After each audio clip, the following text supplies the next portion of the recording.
I'm Dr. John Gartner. And I'm Dr. Harry Segal. And welcome to another session of Shrinking Trump. This is our 23rd show. John, can you believe how many shows we've done? And we began because no one seemed to be noticing Trump's incipient onset of dementia that we saw through his speech and his gait, and most importantly, through a kind of minimizing of his complexity, a simplification of his ideas.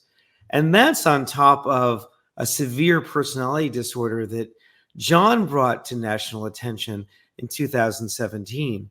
And that's manifested through his amoral behavior, lack of empathy, and increasingly compulsive lying, and lying that's gotten more simplistic and more easy to check. John, any other thoughts about that? Well, I just wanted to let people know, speaking about his amorality and lying, yesterday, Jack Smith's indictment was publicly released. And I guess when people see this, it'll be 2 days ago.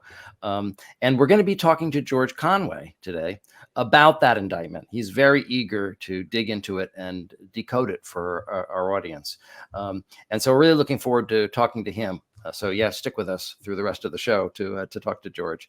It's wonderful to have a national expert on 2 days after an event, right, John? Yeah, exactly. It's very topical, and he's very excited about it. So it's going to be a really lively conversation, as always, with George. But we need to turn to the debate, the vice presidential debate. You know, Harry, you and I have talked about this, but I have a feeling we may not see it exactly the same way. I'm going to say that the debate was a tie that won't actually affect the outcome of the election, as vice presidential debates virtually never do. I think that, though, there are some things about it that I was disappointed with. I think that Walz did well, but I think he could have done better. I think he missed a lot of chances to really strike out more aggressively at Vance. The other problem was he seemed nervous. He just seemed nervous. And I think that people said debating is not his métier. It's not his forum. He's said that he's not such a great debater. And actually, if you look at his past debates, he wasn't a great debater. And actually, we heard from the Harris campaign, they were nervous about how he would perform. So, and he looked nervous. The other mistake that he made, I think, is that he spoke too quickly.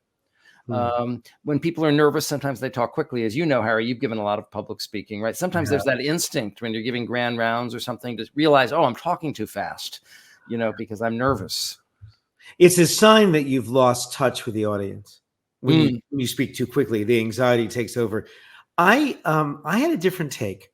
Yeah. And part of it is because, John and I are highly educated. In fact, we have, Ivy League degrees like J.D. Vance does.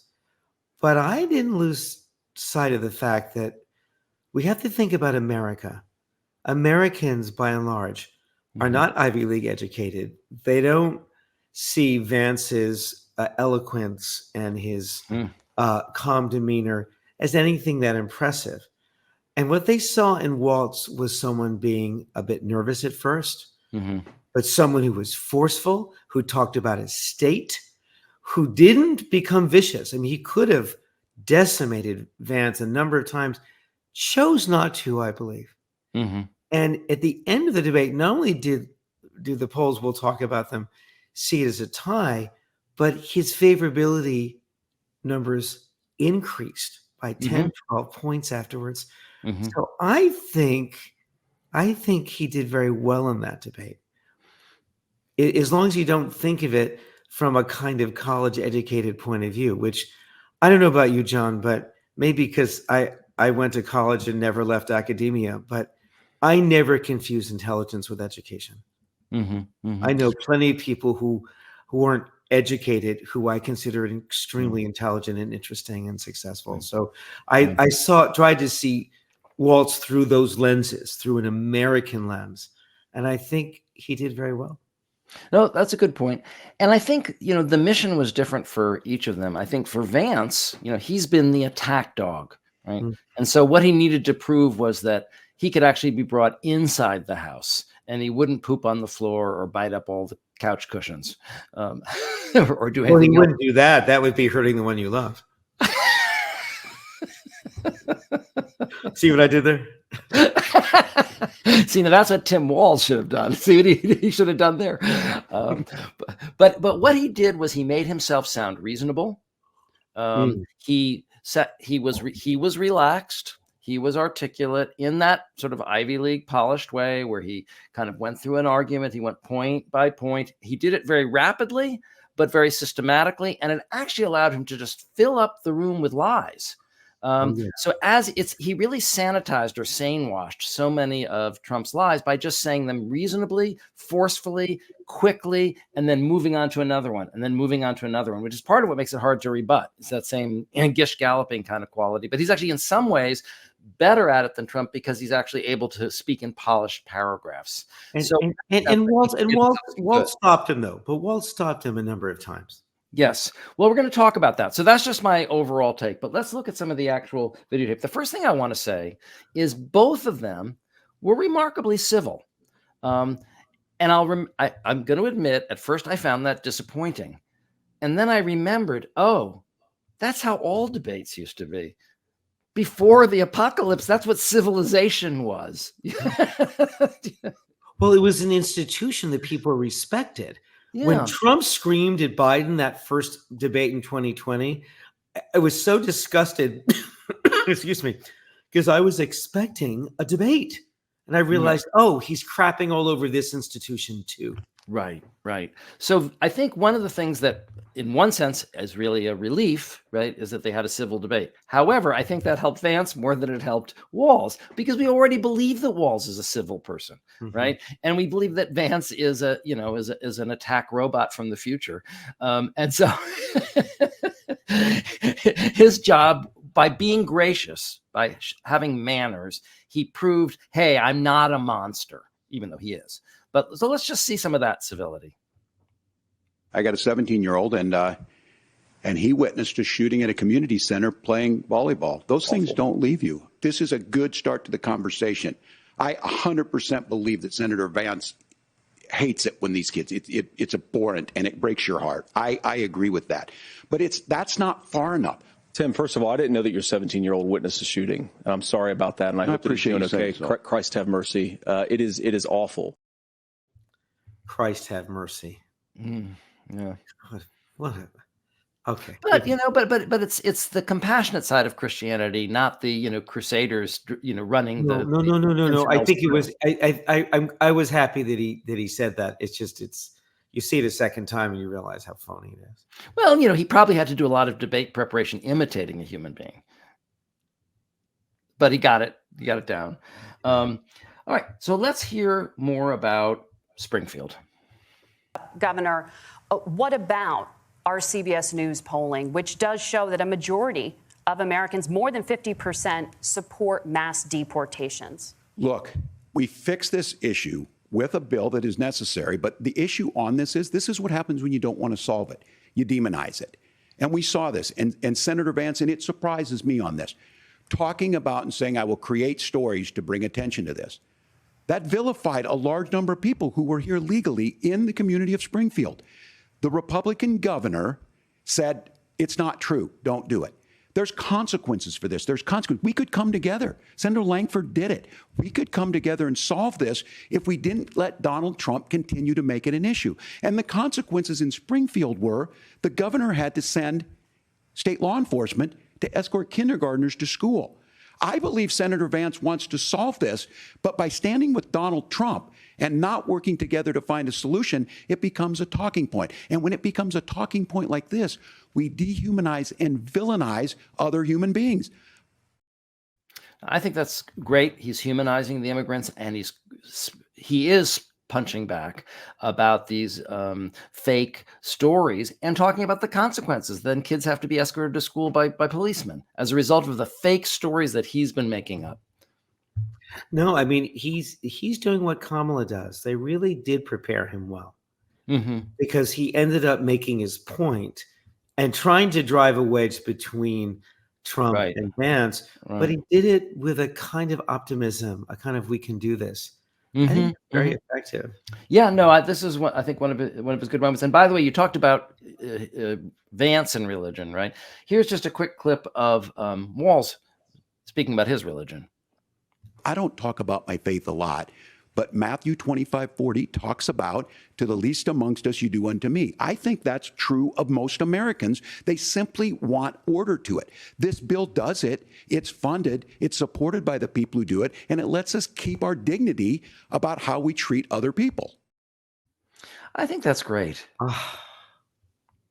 No, I think I texted you when that happened saying he's quoting Matthew. You did, yeah. Yeah. And so it's really great that he's framing a pro-immigrant response, embedding it in Christian ethics. Exactly. Which is really where it should be. I mean, not that you have to be Christian to be pro-immigrant, but if you're Christian, you should be pro-immigrant.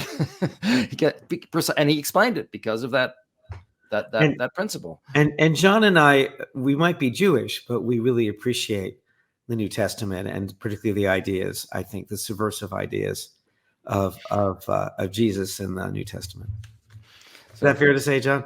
Yeah, no, absolutely. And I try to point it out when we see people like Biden, really showing a deep interior spirituality that is manifested, in a genuine and noticeable way in their behavior. And I think that Walls is one of those people. And I'm glad that we are not ceding religion to the right. It just makes it so much more satanic, to give them God. I beg your pardon. I'm not willing to do that. Agreed. Anyway, this was a very strong moment for Walls. Is talking about Roe, and he was very sincere here. You can tell that this is where some of his passion is bubbling up, even though this was a prepared response. This issue is what's on everyone's mind. Donald Trump put this all into motion. He brags about how great it was that he put the judges in and overturned Roe versus Wade, 52 years of personal autonomy. And then he tells us, we send it to the states. It's a beautiful thing. Amanda Zaworski would disagree with you on it's a beautiful thing. A young bride in Texas waiting for their child at 18 weeks. She has a complication, a tear in the membrane. She needs to go in. The medical care at that point needs to be decided by the doctor. And that would have been an abortion. But in Texas, that would have put them in legal jeopardy. She went home, got sepsis, nearly dies, and now she may have difficulty having children. Or in Kentucky, Hadley Duvall, a 12-year-old child raped and impregnated by her stepfather. Those are horrific. Now, when God asked about that, Senator Vance said 2 wrongs don't make a right. There is no right in this. So in Minnesota, what we did was restore Roe versus Wade. We made sure that we put women in charge of their health care. But look, this is not where, if you don't know Amanda or a Hadley, you soon will. Their Project 2025 is going to have a registry of pregnancies. It's going to make it more difficult, if not impossible, to get contraception and limit access, if not eliminate access to infertility treatments. For so many of you out there listening, me included, infertility treatments are why I have a child. That's nobody else's business, but those things are being proposed. And the catch-all on this is, well, the states will decide what's right for Texas might not be right for Washington. That's not how this works. This is basic human right. We have seen maternal mortality skyrocket in Texas, outpacing many other countries in the world. This is about health care. In Minnesota, we are ranked first in health care for a reason. We trust women. We trust doctors. Senator. I mean, that was very powerful. And, the polls showed that on the issue of abortion, he clearly won. Clearly. Okay, so the other issue on the ballot, of course, is democracy. And Walls did a really good job in confronting Vance about January 6th and the issue of Trump trying to steal the election. Let's see that. This is one that we are miles apart on. This was a threat to our democracy in a way that we had not seen. And it manifested itself because of Donald Trump's inability to say. He is still saying he didn't lose the election. I would just ask that. Did he lose the 2020 election? Tim, I'm focused on the future. Did Kamala Harris censor Americans from speaking their mind in the wake of the 2020 COVID situation? That is a damning non-answer. It's a damning non-answer for you to not talk about censorship. Probably his best line from the debate. And everybody feels it was the best punch he landed. Unfortunately, it was 90 minutes into the debate. Yeah, but it's people aren't watching these things in real time anymore. They're watching excerpts. Yeah. It doesn't matter when it happens. No, and that was a really good line. And here's another one where he says, basically, if Mike Pence had been willing to steal the election, he'd be on this stage. I love that. I don't run Facebook. What I do know is I see a candidate out there who refused, and now again, and this, I'm pretty shocked by this. He lost the election. This is not a debate. It's not anything anywhere other than in Donald Trump's world. Because look, when Mike Pence made that decision to certify that election, that's why Mike Pence isn't on this stage. What I'm concerned about is, where is the firewall with Donald Trump? Where is the firewall if he knows he could do anything, including taking an election, and his vice president's not going to stand to it? That's what we're asking you, America. Will you stand up? Will you keep your oath of office, even if the president doesn't? And I think Kamala Harris would agree. She wouldn't have picked me if she didn't think I would do that, because of course that's what we would do. So America, I think you've got a really clear choice on this election of who's going to honor that democracy and who's going to honor Donald Trump. Governor, your time is up. Thank you, gentlemen. I'm sorry, man. It's just perfect, and it's why he won the debate at the end. I know we disagree, but that's why. Before you give him the crown, we're also going to show the lowest moment. Oh boy, sure. In the debate, Yeah. and I'm not trying to torture you folks, but I'm going to make you watch the whole 2.5 minutes. Because the thing is, what I believe, I'm going to show you two clips. One is Tim Walz talking about his trip to Beijing, about which there's controversy about when he left and whether he misspoke or whether he fibbed or embellished. I think it would be the word I would think of. And the other is when Vance is caught saying, well, you said he was the American Hitler, and now you've completely changed your mind. And what I think this is a case study in, Harry, is the difference between an honest man being caught in a fib and a psychopath being caught in a fib. The problem with honest men is they're terrible liars. It's been a disability for my whole life, really. I'm even when it would be perfectly appropriate to lie, I can't do it convincingly. And what happens is, look, he got caught in, I don't know if he misspoke, or I don't know, Harry, I don't know if this has happened to you, but I know this has happened to me. There are stories that I've been telling for years, right, that I embellished, and I forgot I embellished them because I've been telling them for so many years. I kind of like, well, it would have been such a better story if I'd actually been in the room, and then after 20 years, I've been telling the story so often I was in the room. That's the way I remember it.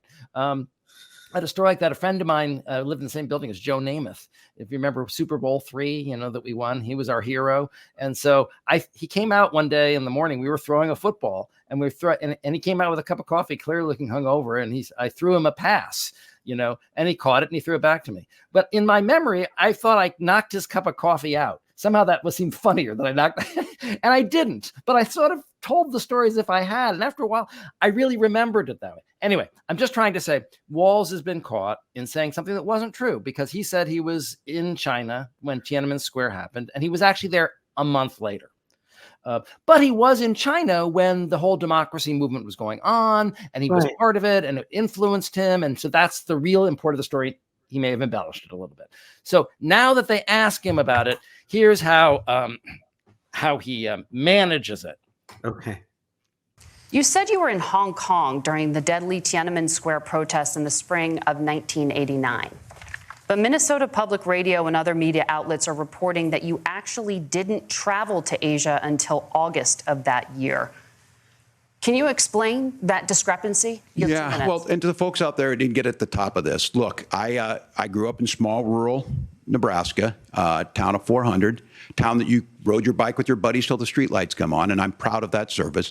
I joined the National Guard at 17, worked on family farms, and then I used the GI Bill to become a teacher, passionate about it, a young teacher. My first year out, I got the opportunity in the summer of '89 to travel to China. 35 years ago, be able to do that. I came back home and then started a program to take young people there. We would take basketball teams, we would take baseball teams, we would take dancers, and we would go back and forth to China. The issue for that was to try and learn. Now, look, my community knows who I am. They saw where I was at. Look, I will be the first to tell you, I have poured my heart into my community. I've tried to do the best I can, but I've not been perfect. And I'm a knucklehead at times, but it's always been about that. Those same people elected me to Congress for 12 years. And in Congress, I was one of the most bipartisan people, working on things like farm bills that we got done, working on veterans benefits. And then the people of Minnesota were able to elect me to governor twice.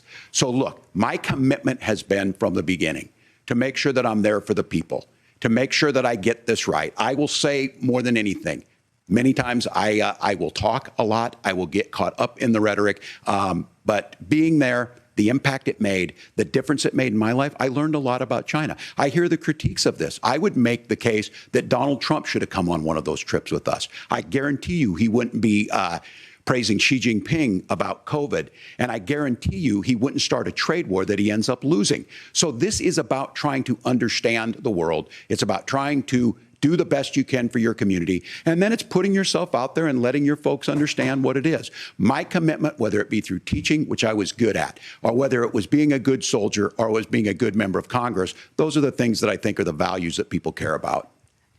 Governor, just to follow up on that, the question was, can you explain the discrepancy? All I said on this was I got there that summer and misspoke on this. So I will just, that's what I've said. So I was in Hong Kong and China during the democracy protests went in. And from that, I learned a lot of what needed to be in governance. You know, okay, I like that answer more and more because I've seen it about 4 times now.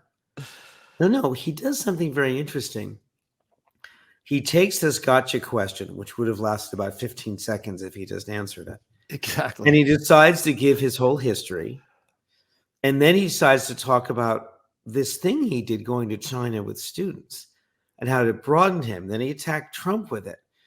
The problem was he didn't say in the middle of that, and listen, I was there this summer of the protests, but I'm sorry. I misspoke. I said I was there during it. I was really there right afterwards and that whole summer. Yeah. But it was a very effective answer, it seems to me. Well, I'm going to beg to disagree. Sure. It was almost like, so did you do this bad thing? Listen, I'm a good person, okay? I'm a good person. I grew up, and then I did this, and he gives 2 minutes of his resume to prove that he's really a good person. But John, he was also introducing himself to an audience that didn't know him. So he found a way to use the question to show them his history. And anyone who listens to that is going to be impressed with it. Well, you know what? I think you're right. I really feel if he had just switched the order, if he just said, look, I was in China during the democracy summer, protests. I may have misspoke. I was there in August. The actual shooting was in July, although I can tell you when we arrived in August, everyone was still abuzz with it, and it really impressed me, the experience of being in China, blah, blah, blah. It just sounds very defensive and not responsive to the question. Agreed. Anyway, but if you're a practiced, smooth, slick psychopath like J.D. Vance, you can make Hitler disappear. Senator Vance, in 2016, you called your running mate Donald Trump unfit for the nation's highest office, and you said he could be America's Hitler. I know you've been asked many times, and you've said you regret those comments and explained you then voted for Donald Trump in 2020. But the Washington Post reported new messages last week in which you also disparaged Trump's economic record while he was president, writing to someone in 2020, quote, Trump thoroughly failed to deliver his economic populism. You're now his running mate, and you've shifted many of your policy stances to align with his. If you become vice president, why should Americans trust that you will give Donald Trump the advice he needs to hear and not just the advice he wants to hear? You have 2 minutes. Well, first of all, Margaret, because I've always been open. And sometimes, of course, I've disagreed with the president, but I've also been extremely open about the fact that I was wrong about Donald Trump. I was wrong, first of all, because I believed some of the media stories that turned out to be dishonest fabrications of his record. But most importantly, Donald Trump delivered for the American people. Rising wages, rising take-home pay, an economy that worked for normal Americans, a secure southern border, a lot of things, frankly, that I didn't think he'd be able to deliver on. And yeah, when you screw up, when you misspeak, when you get something wrong and you change your mind, you ought to be honest with the American people about it. It's one of the reasons, Margaret, why I've done so many interviews is because I think it's important to actually explain to the American people where I come down on the issues and what changed. Now, you pointed out to messages from 2020. Margaret, I've been extremely consistent that I think there were a lot of things that we could have done better in the Trump administration the first round if Congress was doing its job. So he just made the Hitler disappear. This is not the American Hitler you're looking for. Well, no, it was because he believed the false media who had been saying things. That's that made him right. think That's that right. way, Blame John. it on them. I mean, Yeah. come on, he's not lying. He's just owning up to a misinterpretation. Right. It's not his fault that he was influenced by the evil liberals. Exactly. And He was just a look, babe in the woods. well, yeah. No, it's extremely smooth. And it's but it's interesting. He didn't attack Waltz because Waltz also said he carried a weapon of war when he ever went into it. He was not going to do that. He went in. He went in saying, "I'm going to be civil. I'm going to be a gentleman," since everybody gonna thinks be a I'm gentleman. a feral dog with white saliva dripping from my mouth while I want to Yeah. bite people. Well, Like a rabid dog. right while soiling couches." I do want to say his tie looks like it was perhaps cut out of a couch. I mean, just saying. These things are overdetermined, as we know. Well, these are mementos. You want to Yeah, have a picture of your wife in your pocket, maybe right. a little bit of the fabric with you. Have someone you're close to your heart. There you go. There you go. All right. Well, actually, I wanted to show some of the polls. Actually, I'm going to show just one poll, actually, but the CBS poll about how people reacted to the debate. So, first of all, who won the debate?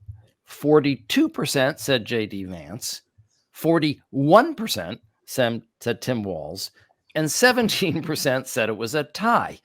So, I think statistically, that's about as close to a tie as you can get. The margin of error is 2.7. So right. I mean, so it's a tie. Let's also look at the question: did they come off as reasonable? See, this is where I think Vance made some progress. Waltz came off as reasonable by 74% of the people, but of course he's eminently reasonable. Vance came off now as reasonable to 65% of the people, so 9% lower, but a big leap in terms of, I think, his credibility. Yeah. And finally, let's look at the issues that people agreed or disagreed with the candidates about or felt were stronger about. So, as we said, abortion, huge difference. Walz felt that the watchers felt that Walz did a better job with the debate questions, 62% to 38%. They also thought that Walz gave a much better answer. We didn't show any of this video, but on healthcare, 59% to 41%. Much one better. of the lies that Vance told was that Trump fixed Obamacare. That's just one of the lies that he was dealing from the deck. But look, but in these other three areas, they tied. Right. Conflict in the Middle East, 50-50, an exact tie. The economy, 49-51. And actually, that's progress for the Democrats, right? Because the one issue that has always scared me about Trump having an edge on is the economy. So actually, you could legitimately call this a win for Walz if they're up to even on the economy. And then on immigration, they split half and half again. So I just think that's really interesting. And as I said, in favorables, they both went up in favorables afterwards, but Waltz by an additional 10 points. I mean, well, actually, I don't think I have that one, but one of the ones that I was going to show, they both went up 20 points. They went up the same number of points. The one that right, but Waltz still ends up much higher. Yeah, so he went from being underwater to kind of having his nose above water, and Walz went from being popular to being more popular. So Right. Again, it's kind of a tie again. They each gained the same amount of popularity. But, we've talked about good press, bad press. I just want to show you how some of the press is covering this. So here's the Hill. Vance edges Walz in overnight polling of VP debate performances. Now let's see the quote. According to the CBS poll, which I just read you, same poll, 42% of the debate watchers say Vance, a Yale-trained lawyer, won the debate. Walz trails closely behind with 41% of the viewers saying he was victorious. About 17% said it was a tie. So the headline is Vance wins, but the data shows it's a complete statistical tie. Such a joke. Such a joke. And the other newspaper that did that, by the way, was my hometown paper of the Baltimore Sun, which, in case you didn't know, has been bought by Sinclair Media. Oh, A Sinclair. vast, severe right-wing media company has purchased the venerable, historic The Baltimore. Sun. So, of course, the headline here in Baltimore was Vance wins the debate. So screw them. I'm very unhappy being here in Baltimore and having had that happen to my hometown paper. Okay, and Harry, since this is the filing of Jack Smith's indictment, you wanted to show a piece about that. Oh, yes. We work on this show for days. And John is he's so industrious, but I'm running along behind him looking at stuff. And yesterday I texted him and he was busy, I think, seeing patients, and I had a break when suddenly the Jack Smith filing was dropped. And we had heard it might be dropped. I mean, I had heard about this several weeks ago, but it seems that, Smith, who does nothing unless it's beautifully and thoughtfully worked out, dropped it yesterday. And what's fascinating about it is it takes that moment of Walz nailing Vance on January 6th, and it just drives 5 more nails through it. I mean, it's really extraordinary. And I was watching Nicole Wallace, who you guys might have guessed by now, I really appreciate her work, particularly her Earth 1, Earth 2 metaphor, which she talks about here. So I thought I would show you what I went to see yesterday afternoon when the news dropped.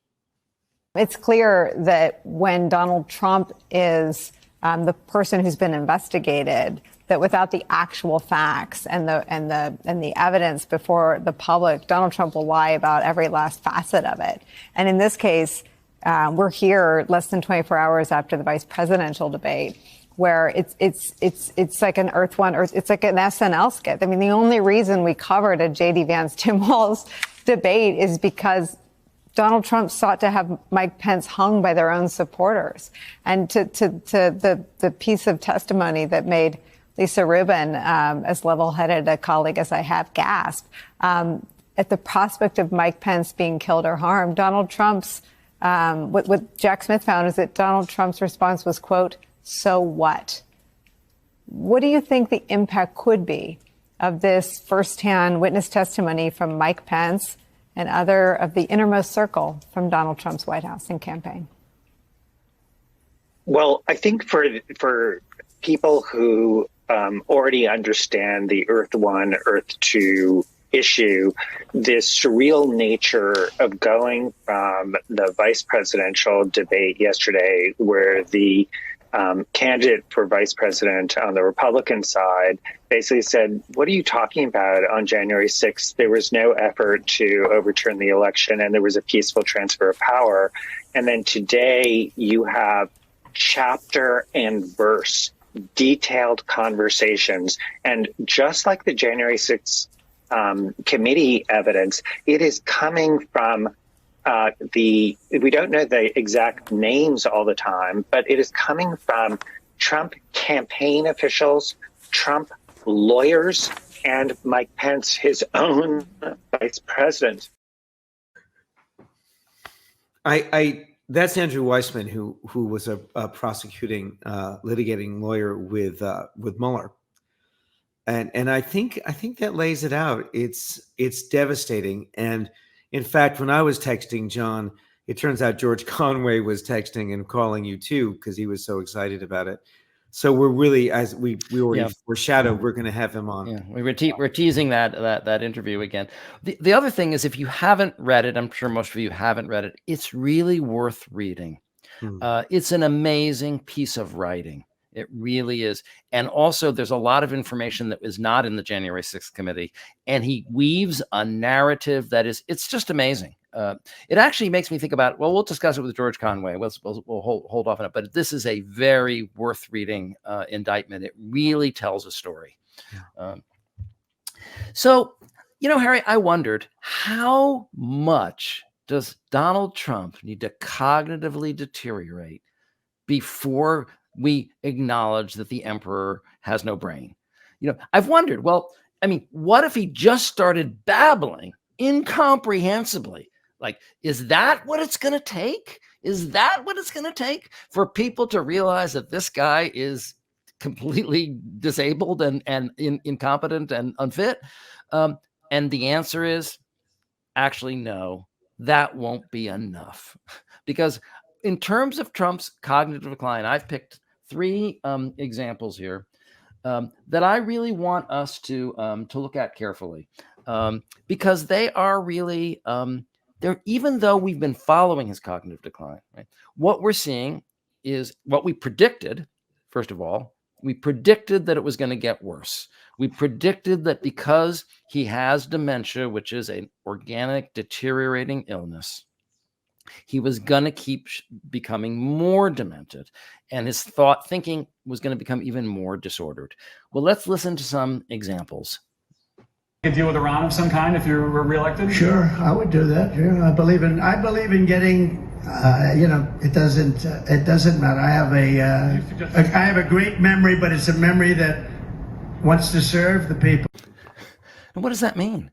He's asked a question about Iran, and then he says, I have a great memory that wants to serve all the people. He forgot what the question was. Yeah. And then he went to how great his memory was. Yeah. Instead of saying, hey, I'm sorry, could you repeat the question? Mm-hmm. That's what happened. And it's happening to him more and more. Yeah, the master weaver who's so good at weaving this disparate elements, there's no weave in that. There's nothing to weave. There's nothing to weave. There's no hem left. Even a master weaver could pull that together. All right, let's see another example. What actions will you take to ensure that our jobs stay in America so we can continue to build the best cars in the world here in Michigan? So pretty much as we've been saying, and what I want to do is I want to be able to look your business. Years ago in this area, I was honored as the Man of the Year. It was maybe 20 years ago. Oh, and the fake news heard about it. They said, it never happened. It never happened. And I didn't know who it was. It was a group that honored me as Man of the Year. The fakers back there, see the fake news? But they said, oh, and they looked, and they said it never happened, but I said, I swear to you, it happened. It did happen. I was Man of the Year. And I came and I made a speech, and I said, why do you allow them to take your car business away? Why do you allow it to happen? They're taking your business away. And I didn't know too much about it. All I know is they were taking your car industry away from you.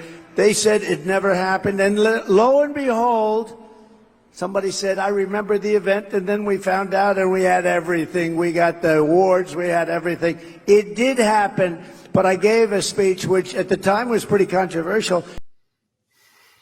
Again, a total disconnect, right? I mean, he goes from, what are you going to do about bringing car jobs back, to, I was Man of the Year. That did happen. I was here. We have proof. We've got the statue. We've got the certificate. I was Man of the Year. They're eating the cars. They're eating the trucks. It makes no sense. Absolutely.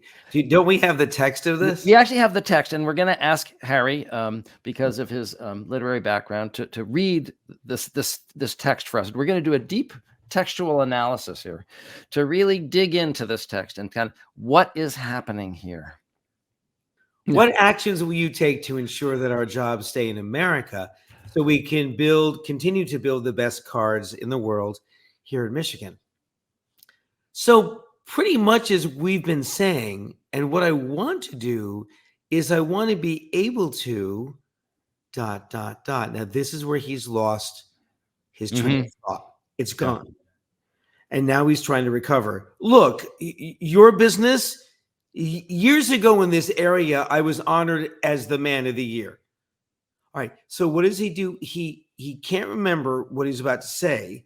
Mm-hmm. And so he associates to an honor. Mm-hmm. Because whenever Trump associates, he associates to how great he is. Right. Right. It was maybe 20 years ago. Oh, and the fake news heard about it. They said it never happened. It never happened. And I didn't know who it was. I didn't know who it was. It was a group that honored me as Man of the Year. Wait, so he doesn't know what the group was? Apparently now, not. He's lost his way again. And then he knows he can get the crowd to boo. Mm-hmm. If he points to the press, who are always at the other side of the room, Right. it says, the faker's back there. Is he the fake news? But is he the fake news? But they said, oh, and they looked at it, they said it never happened. But I said, I swear to you, it happened. It did happen. I was Man of the Year. And I came and I made a speech and I said, why do you allow them to take your car business away? Now, I think he's now remembering or pretending to remember what he said when he was awarded Man of the Year, but that's still really far from the question. Right. So why do you allow it to happen? So he's quoting himself. They're taking your business away. Again, this is like they're eating the dogs, they're eating the cats, right? It's the same thing. And I didn't know too much about it. Oh my God, he admitted to not knowing something. Right. All I know is they were taking your car industry away from you. They said it never happened. Now, what's the it refer to? Right. It meaning the speech never happened, that he never got the award, or that they never took the car industry away from you? I think he's going back to the award. I think, but lo and behold, somebody said, I remember the event, and then we found out that we had everything. We got the awards. We had everything. It did happen, but I gave a speech which at the time was pretty controversial. That's what he was trying to say. Yes. He said something about cars. He said something about the car industry 20 years ago when they honored him as Man of the Year. And he couldn't remember what it was. Couldn't remember what he said.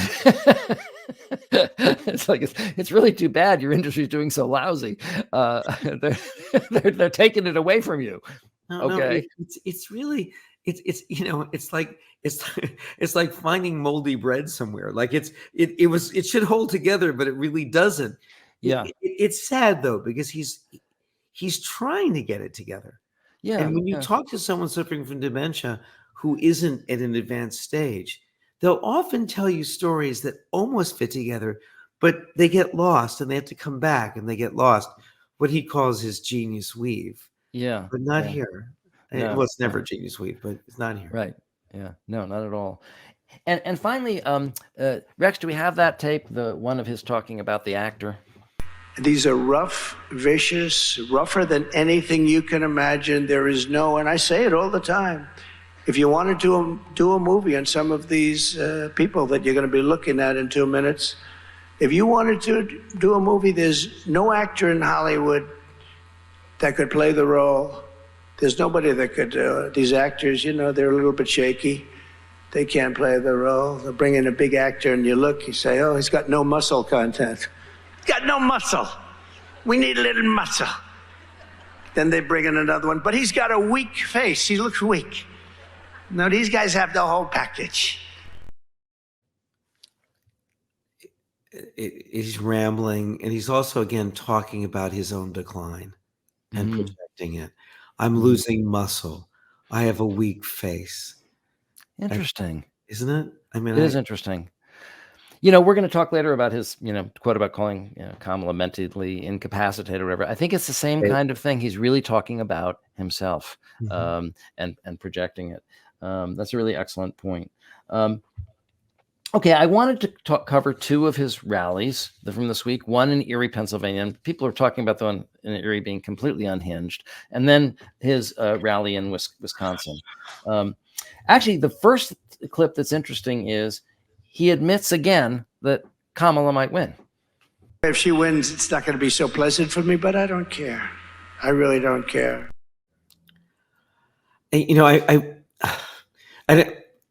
we need to bring this up with George Conway, but John and I have been noticing that Trump has been, first of all, saying that he lost the last election by a whisper, and he's been starting to say that he may lose this one. Remember, last time he started laying the groundwork for claiming the election was stolen in July, and he did it in all kinds of ways. He even tweeted saying that the election should be postponed because of the pandemic, and it was Mitch McConnell who tweeted back saying, "We're not moving the election." It was definitive. I think that Trump doesn't have the complexity to do that again. He hasn't started it. He's got 30 days. Yeah. Again, if you read the Jack Smith indictment, he talks about how, as a strategy, systematically they set up the idea of seeding the ground with the idea that if I lose, it was rigged. And they really spent months actually leading up to that campaign.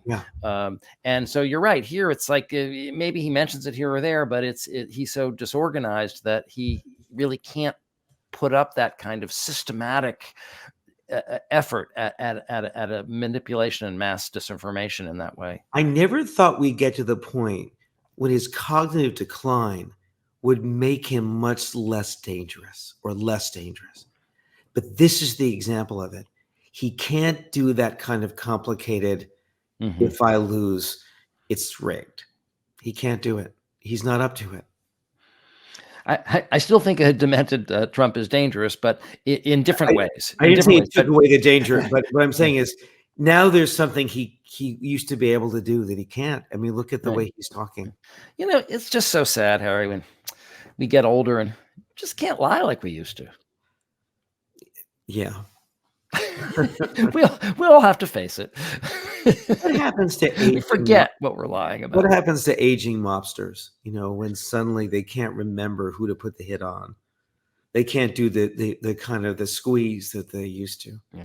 Well, in that case, Harry, I think their underboss just kills them and takes over. I don't think there are too many retired demented dons being cared for by their criminal comrades, but that's just a guess.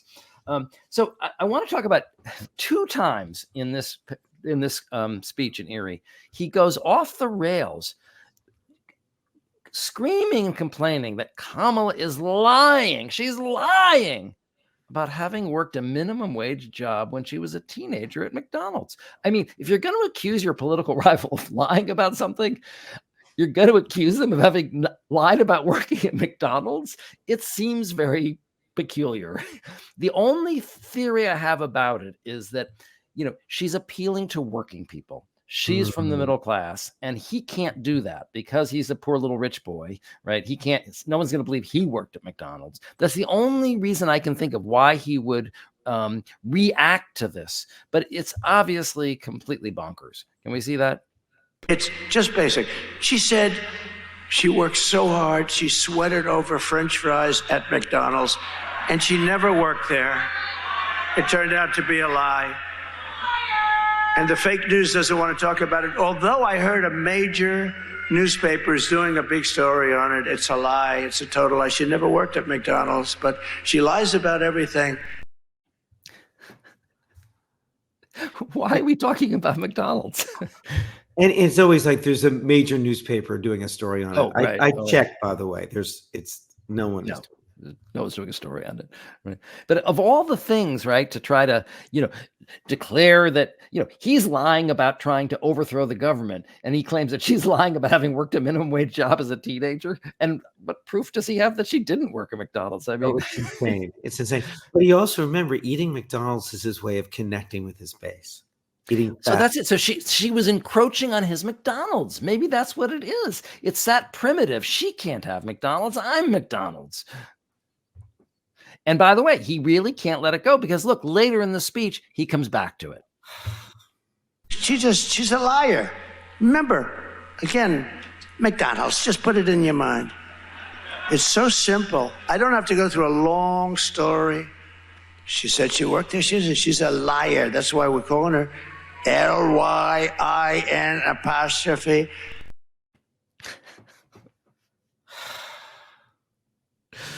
So he looks terrible. yeah, I know. I mean, and I don't mean to sound like I have compassion for him because I think he's a despicable human being. But I do. I look at him and go, "Oh my God, he is nowhere. He's worse than he was 6 months ago." Exactly. That's what. Since we've started this show. I mean, that's such a rapid decline. And what you said famously, John, in our first episode, the Donald Trump you see right now is the best Donald Trump you're going to see. It's all downhill from here. And look at it's really dramatic. Yeah, it's really dramatic. No, that was maybe one of my best lines, but it was also a prediction. It was a hypothesis, and we're seeing data that's actually coming to validate that hypothesis right before our eyes. But he doesn't want Kamala to be the working woman's a person who worked a minimum wage job. But what was his relationship to labor? Let's hear. And it's going to lead to great things. A lot of people don't give. I know a lot about overtime. I'd hated to give overtime. I hated it. I'd get other people, I shouldn't say this, but I'd get other people in, I wouldn't pay. I hated. This is going to lead to a lot more. I think it's going to be economically positive, but I'm not even doing it for that reason. I'm doing it because like the no tax on overtime, it's something so good. So he's telling this group of mostly working class voters that he loves to screw workers out of their overtime.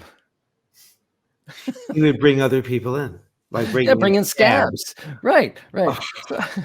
So I don't know. It's always this mystery, right? How the working class could essentially be so enthusiastic about someone who is so anti-working class. I mean, who would you want? Someone who worked at McDonald's or someone who like screwed workers? They identify with his anger and they identify with his tone. It's an emotional thing. They don't really listen to what he says. I don't think. I just think that's what it's about. Okay. Now, the other thing I want to talk about, we talk about his encouraging political violence. That's getting worse too. It's more frequent, it's more blatant, and he's also making promises, right, about all of the violent things he's going to do if he gets power again. So here's his description about how we need to re-empower the police. What the hell is going on? See, we have to let the police do their job. And if they have to be extraordinarily rough. And the funny thing with all of that stuff, look at the department stores, same thing. They walk into you see these guys walking out with air conditioners, with refrigerators on their back, the craziest thing. And the police aren't allowed to do their job. They're told, if you do anything, you're going to lose your pension, you're going to lose your family, your house, your car. So we just need to have a violent day and just let them, to be rough, real rough. So what's he talking about? Summary executions? Death squads, right-wing paramilitaries. Well, those are the kind of things you have in dictatorships, right? In dictatorships, if you, cross the wrong person, you just end up dead or missing or disappeared. Okay. Because there are these shadowy people who do illegal things. I think of Maduro in the Philippines, who bragged that he used to summarily execute drug addicts, that he used to bring them up in helicopters and just throw them in the ocean. And he claimed he did that to thousands of drug addicts. And this is the kind of person that Trump emulates, someone who's going to be basically ruling, in the shadows with brute force. Well, that's what a real man does, John. Right. Yeah. And actually, it's funny you say that because, we've talked about one of the theories of what makes Trump attractive is this whole theory of the authoritarian personality. Yeah. And authoritarian personalities are attracted to people who are dominant and masculine and willing to use violence and force to enforce that dominance. Right. And to enforce the rule of convention of whatever their society is or their group believes in. And so really this is what he's signaling. And I just want to briefly show how they're responding to this call for aggression. USA, this is what we're bringing. But we're bringing them in at levels that nobody's ever seen. And we're doing it by stupid people like Kamala. She's a stupid person. Stupid person. don't care. I don't care.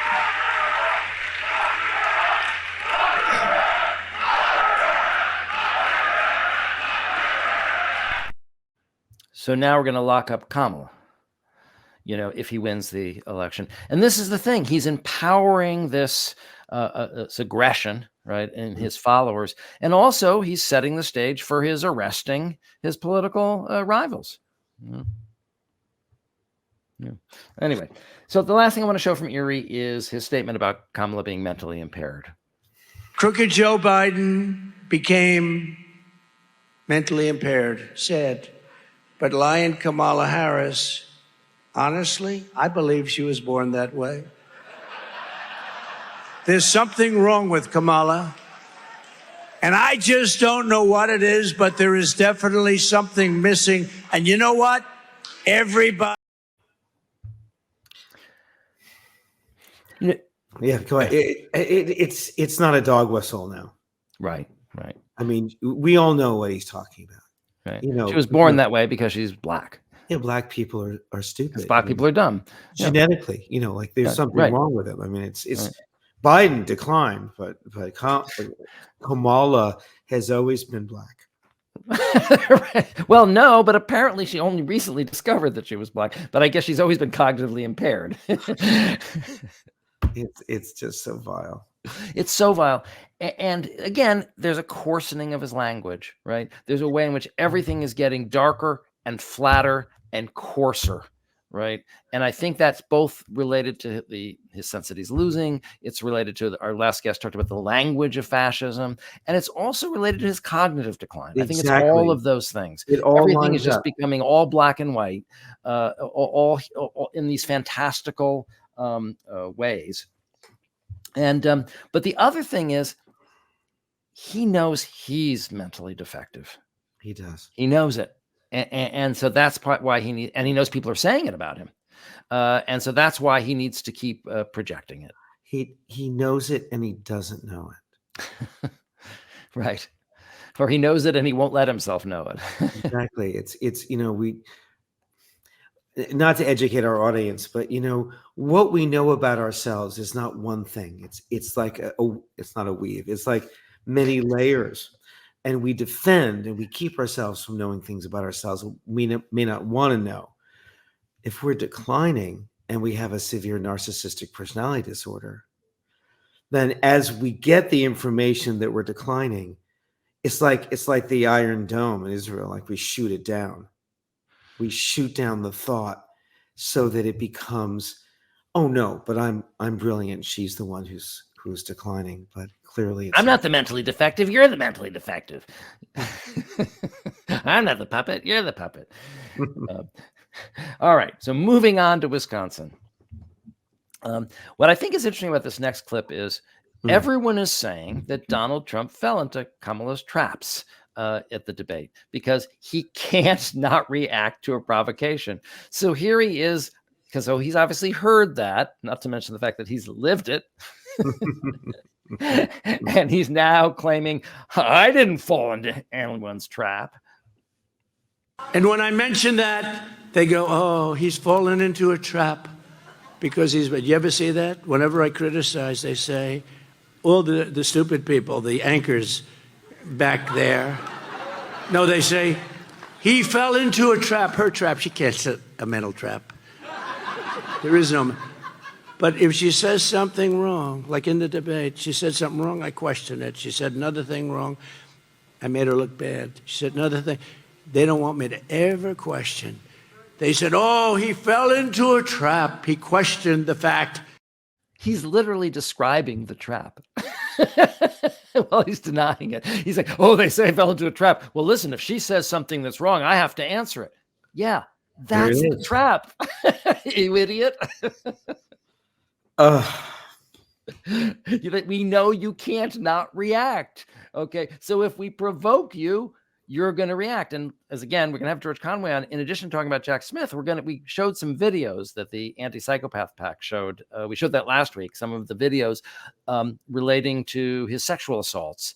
And indeed, he had to lash out when those videos came out. Well, we'll talk more about that reaction, but that's the whole strategy that George has sort of originated that other people are using, which is, you provoke him and he's going to lash out. So I think it's really funny. But John, it's a great point that he described the actual trap. That's fantastic. You're absolutely right. I didn't see it that way. All right. Well, the other thing is I'm so glad that we now have this body positivity movement, and that Donald Trump is on board. I could have been sunbathing on the beach. You have never seen a body so beautiful. Much better than Sleepy Joe. You've never seen a body so beautiful. Let's see what George Conway tweeted about that. You've never seen a body so beautiful. Many people are saying this, believe me. And those of you who are listening, it's a picture of him looking obese on the golf course, obese and all. Right. But it's not showing his rear end, which as I said last time. I know that disappointed you, Harry. I'm sorry. I looked. Which I've always said is the size of a Buick. Yes. Well, it's maybe becoming an SUV. All right. So this is again, talk about how he's getting coarser and angrier. Here's him cursing about Kamala. To the people she's taking him in, and then I have to sit there and listen to her bullshit last night.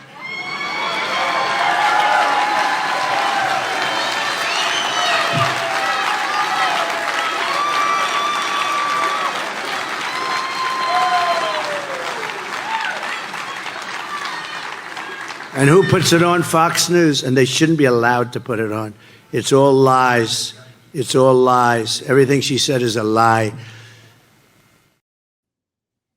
They shouldn't even be allowed to put it on Fox News. Yeah. So what were you going to say? Everything he says is a lie. Everything he said in that debate was a lie. Right.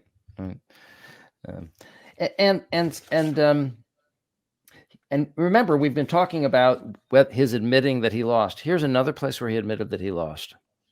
Then we had a bad election. We got more votes than anybody that ever ran for office. Think of it, more votes than any sitting president in the history of our country. We lost by just a little bit. Just a little bit. Just a little bit. Just a little bit. Yeah, but he's saying it. Yeah, just 11,800 votes, just a little bit. Georgia. Okay, well, so Harry, you've made a commitment that we're going to see a segment on Kamala every week that shows her in her glory, not just as a comparison to Donald Trump. And so you picked, I think it was her border speech. Was that the one that you picked? Yeah, this is the border speech, and I have 4 clips to show you, and I want to prepare the audience. First of all, you've never seen these unless you watched the speech, because I scoured the news media. John and I are watching way too much television, and they just never quoted it because there was nothing snazzy in it. There was, and Trump's strategy is to say outrageous things all week long, so that all we do is talk about him. And it's a risky strategy, but it's pushing her off the news. And then they go, well, she seems to have lost momentum. Well, yeah, she may have lost a little bit of momentum because you're not showing her on television saying anything. So I want to show you these 3 clips. So this is her speech in Arizona. I think it was very effective. It's really worth watching. And it begins with her being very presidential, because before she starts her remarks, she talks about Hurricane Helene. Before I begin, I do want to say a few words about Hurricane Helene. I spoke this morning with our FEMA administrator, Chris Well, and President Biden and I, of course, will continue to monitor the situation closely. We have mobilized more than 1,500 federal personnel to support those communities that have been impacted. We have food, water, and generators that are ready for deployment. And we are working to restore power for millions of people who currently are experiencing outages. And I just want to stress, and for the press that is here, to those who are watching, the storm continues to be dangerous and deadly, and lives have been lost, and the risk of flooding still remains high. So I continue to urge everyone to please continue to follow guidance from your local officials until we get past this moment. Now, that is the speech of a leader. Mm-hmm. She's concerned, she's clear, she's concise. And remember, this was happening where Trump claimed that Bush had never called Governor Kemp of Georgia, which was Biden had never called him. I'm sorry, Biden had. It was a bold-faced lie, and he was caught within minutes. But I'm going to stop talking about Trump because even I can't stop talking about Trump. But wait a minute, Harry. She didn't throw any paper towels. What kind of commander-in-chief is that? What kind of empathy is that? All right, let's go on to the next one. And John and I have been talking about how important immigrants are, and demonizing immigrants is what's happening on the right. Here is Kamala Harris talking about immigration on the border, but talking about immigrants in the U.S. So, Arizona, I think you all know, and this is why you are here, there are consequential issues at stake in this election. And one is the security of our border. The United States is a sovereign nation, and I believe we have a duty to set rules at our border and to enforce them. And I take that responsibility very seriously. We are also a nation of immigrants. The United States has been enriched by generations of people who have come from every corner of the world to contribute to our country and to become part of the American story.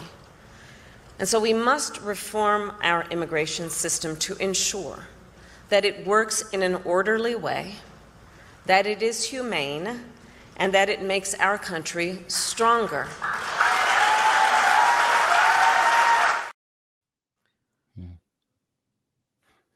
I mean, what a strong statement, and it just acknowledges our history. I just think it's profound and beautiful. We can be compassionate and strong. We can protect our borders and also our national character and our, I mean, but it's not snazzy. There's no attack, right? It's just really leadership. All right, I have two more. This one is where she talked. Now, many of you have heard her say, as one of her set pieces, when asked about immigration, she says, "I've prosecuted international drug cartels." And she's always said that in about, 30 seconds. What I love about this piece, she goes into the detail, and then you suddenly realize, Jesus, she really has done this. It's not just a talking point. It's her personal history. Yeah. Rex? And let me say, the issue of border security is not a new issue to me. I was Attorney General of a border state for 2 terms. I saw the violence and chaos that transnational criminal organizations cause, and the heartbreak and loss from the spread of their illicit drugs. I walked through tunnels that traffickers used to smuggle contraband into the United States. I've seen tunnels with walls as smooth as the walls of your living room, complete with lighting and air conditioning, making very clear that it is about an enterprise that is making a whole lot of money in the trafficking of guns, drugs, and human beings.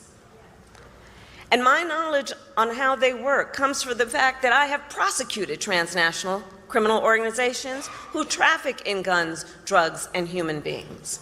My team and I broke up a heroin trafficking ring in the Bay Area with ties to Mexican cartels. We took down a gang working with the Sinaloa cartel to traffic methamphetamine into the United States. We seized millions of dollars worth of cocaine from the Guadalajara cartel and broke up a drug trafficking operation, including pill mills and so-called recovery centers that were pushing opioids with deadly results. As Attorney General of California, It was 10 years ago that I brought a bipartisan group of American attorneys general and led that group to travel to Mexico City to meet with Mexican attorneys general to address this issue, and in particular to increase intelligence sharing on gang activity, all of which allowed us to prosecute more human traffickers. And I started, as Attorney General, the first comprehensive report in the state of California analyzing transnational criminal organizations and the threats they pose to public safety and to the economy. So stopping transnational criminal organizations and strengthening our border is not new to me, and it is a long-standing priority of mine. I have done that work, and I will continue to treat it as a priority when I am elected President of the United States.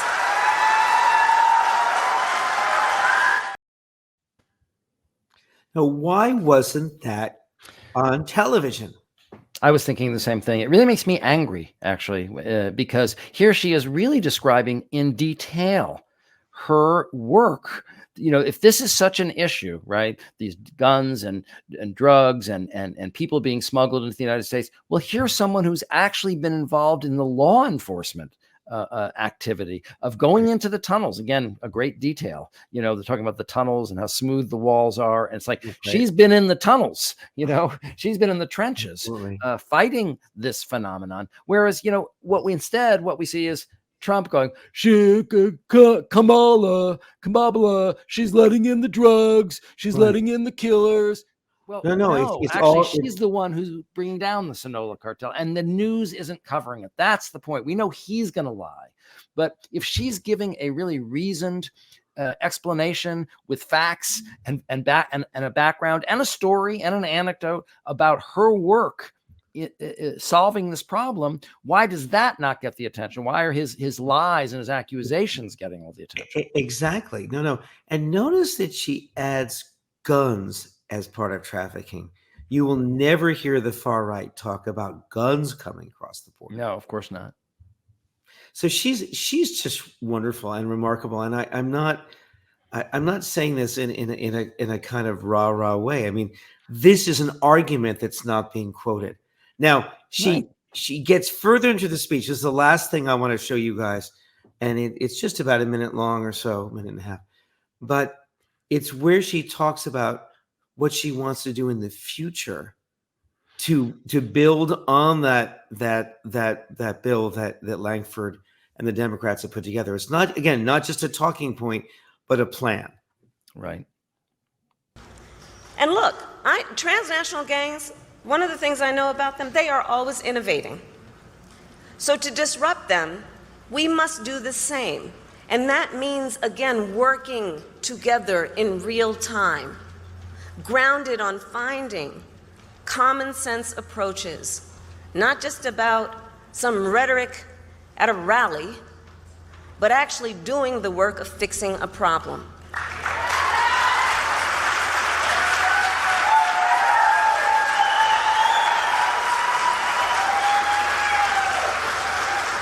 And as president, I won't only bring back the border security bill that Donald Trump tanked. I will do more to secure our border.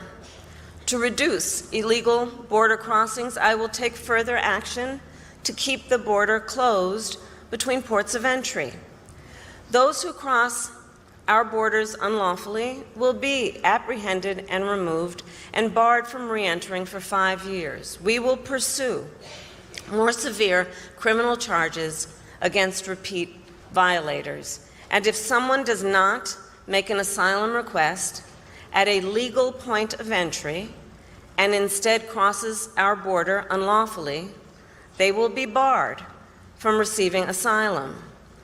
While we understand that many people are desperate to migrate to the United States, our system must be orderly and secure.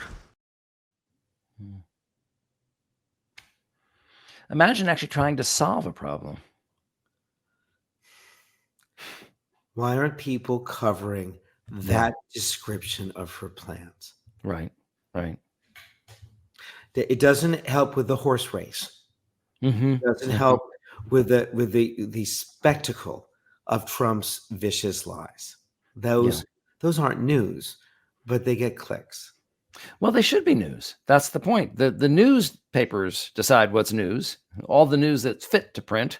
And we're saying if somebody is running for president and they have concrete plans on how to solve the nation's problems, that sounds like news that's fit to print. Or you could just have the crazy, demented man in the corner who's ranting and just, interview him. Right. We'll just talk over and over again about how disturbing and worrisome it is. Yeah.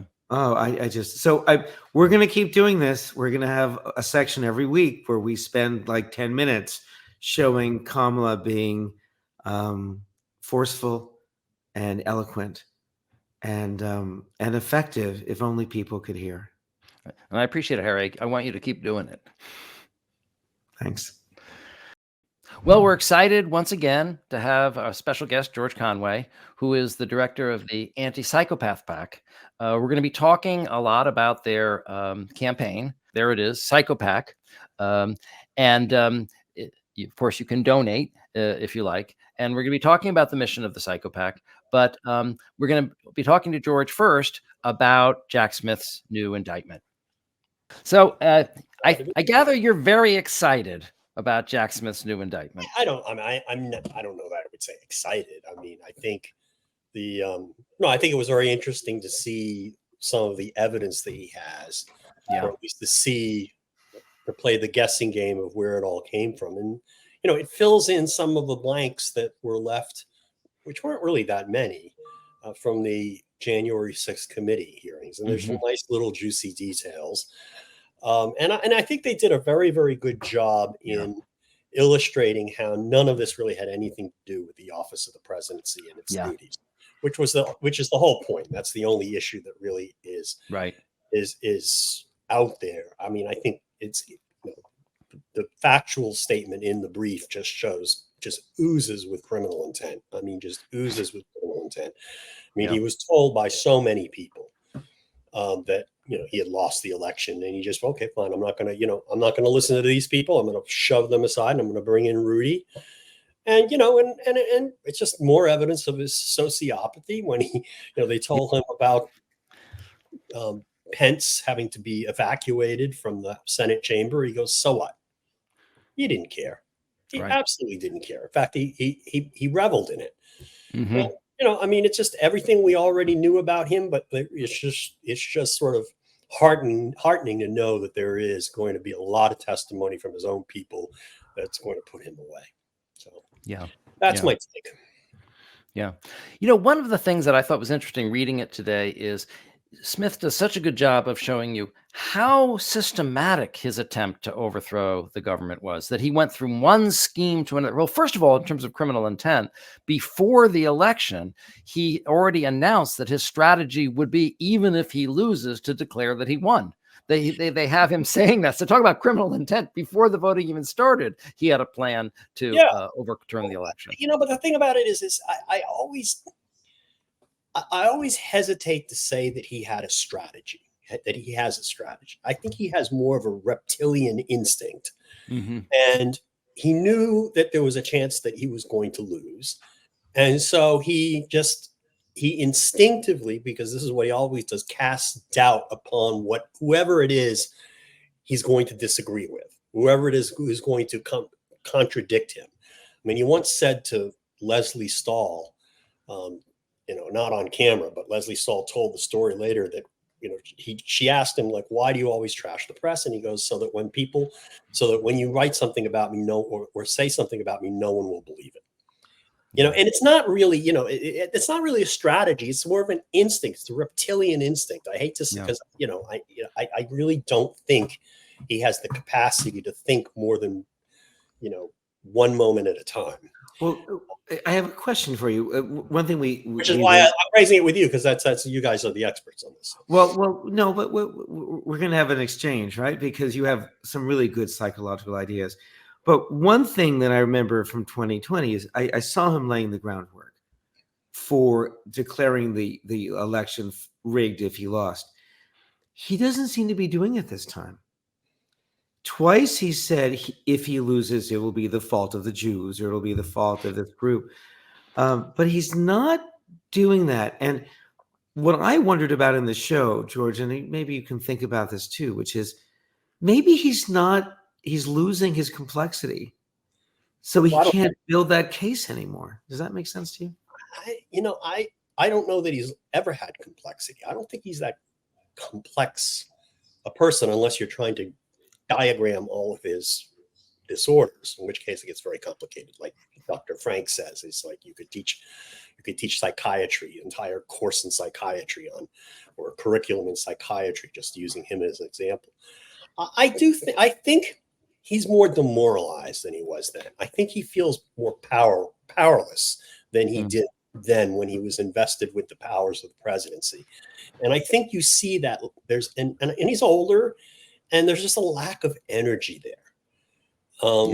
And I just don't see, you just don't see the same level of intensity with him that we saw 4 years ago. And I think there's definitely that. I think that's got to do with his getting older, and he's just more beaten down. But George, we're also seeing cognitive decline, right, on top of the sociopathy. So it also seems to me he's not able to, because I do think he's less complex. I'm not saying that he was a deep, profound thinker before, but he's not even doing the old moves very well.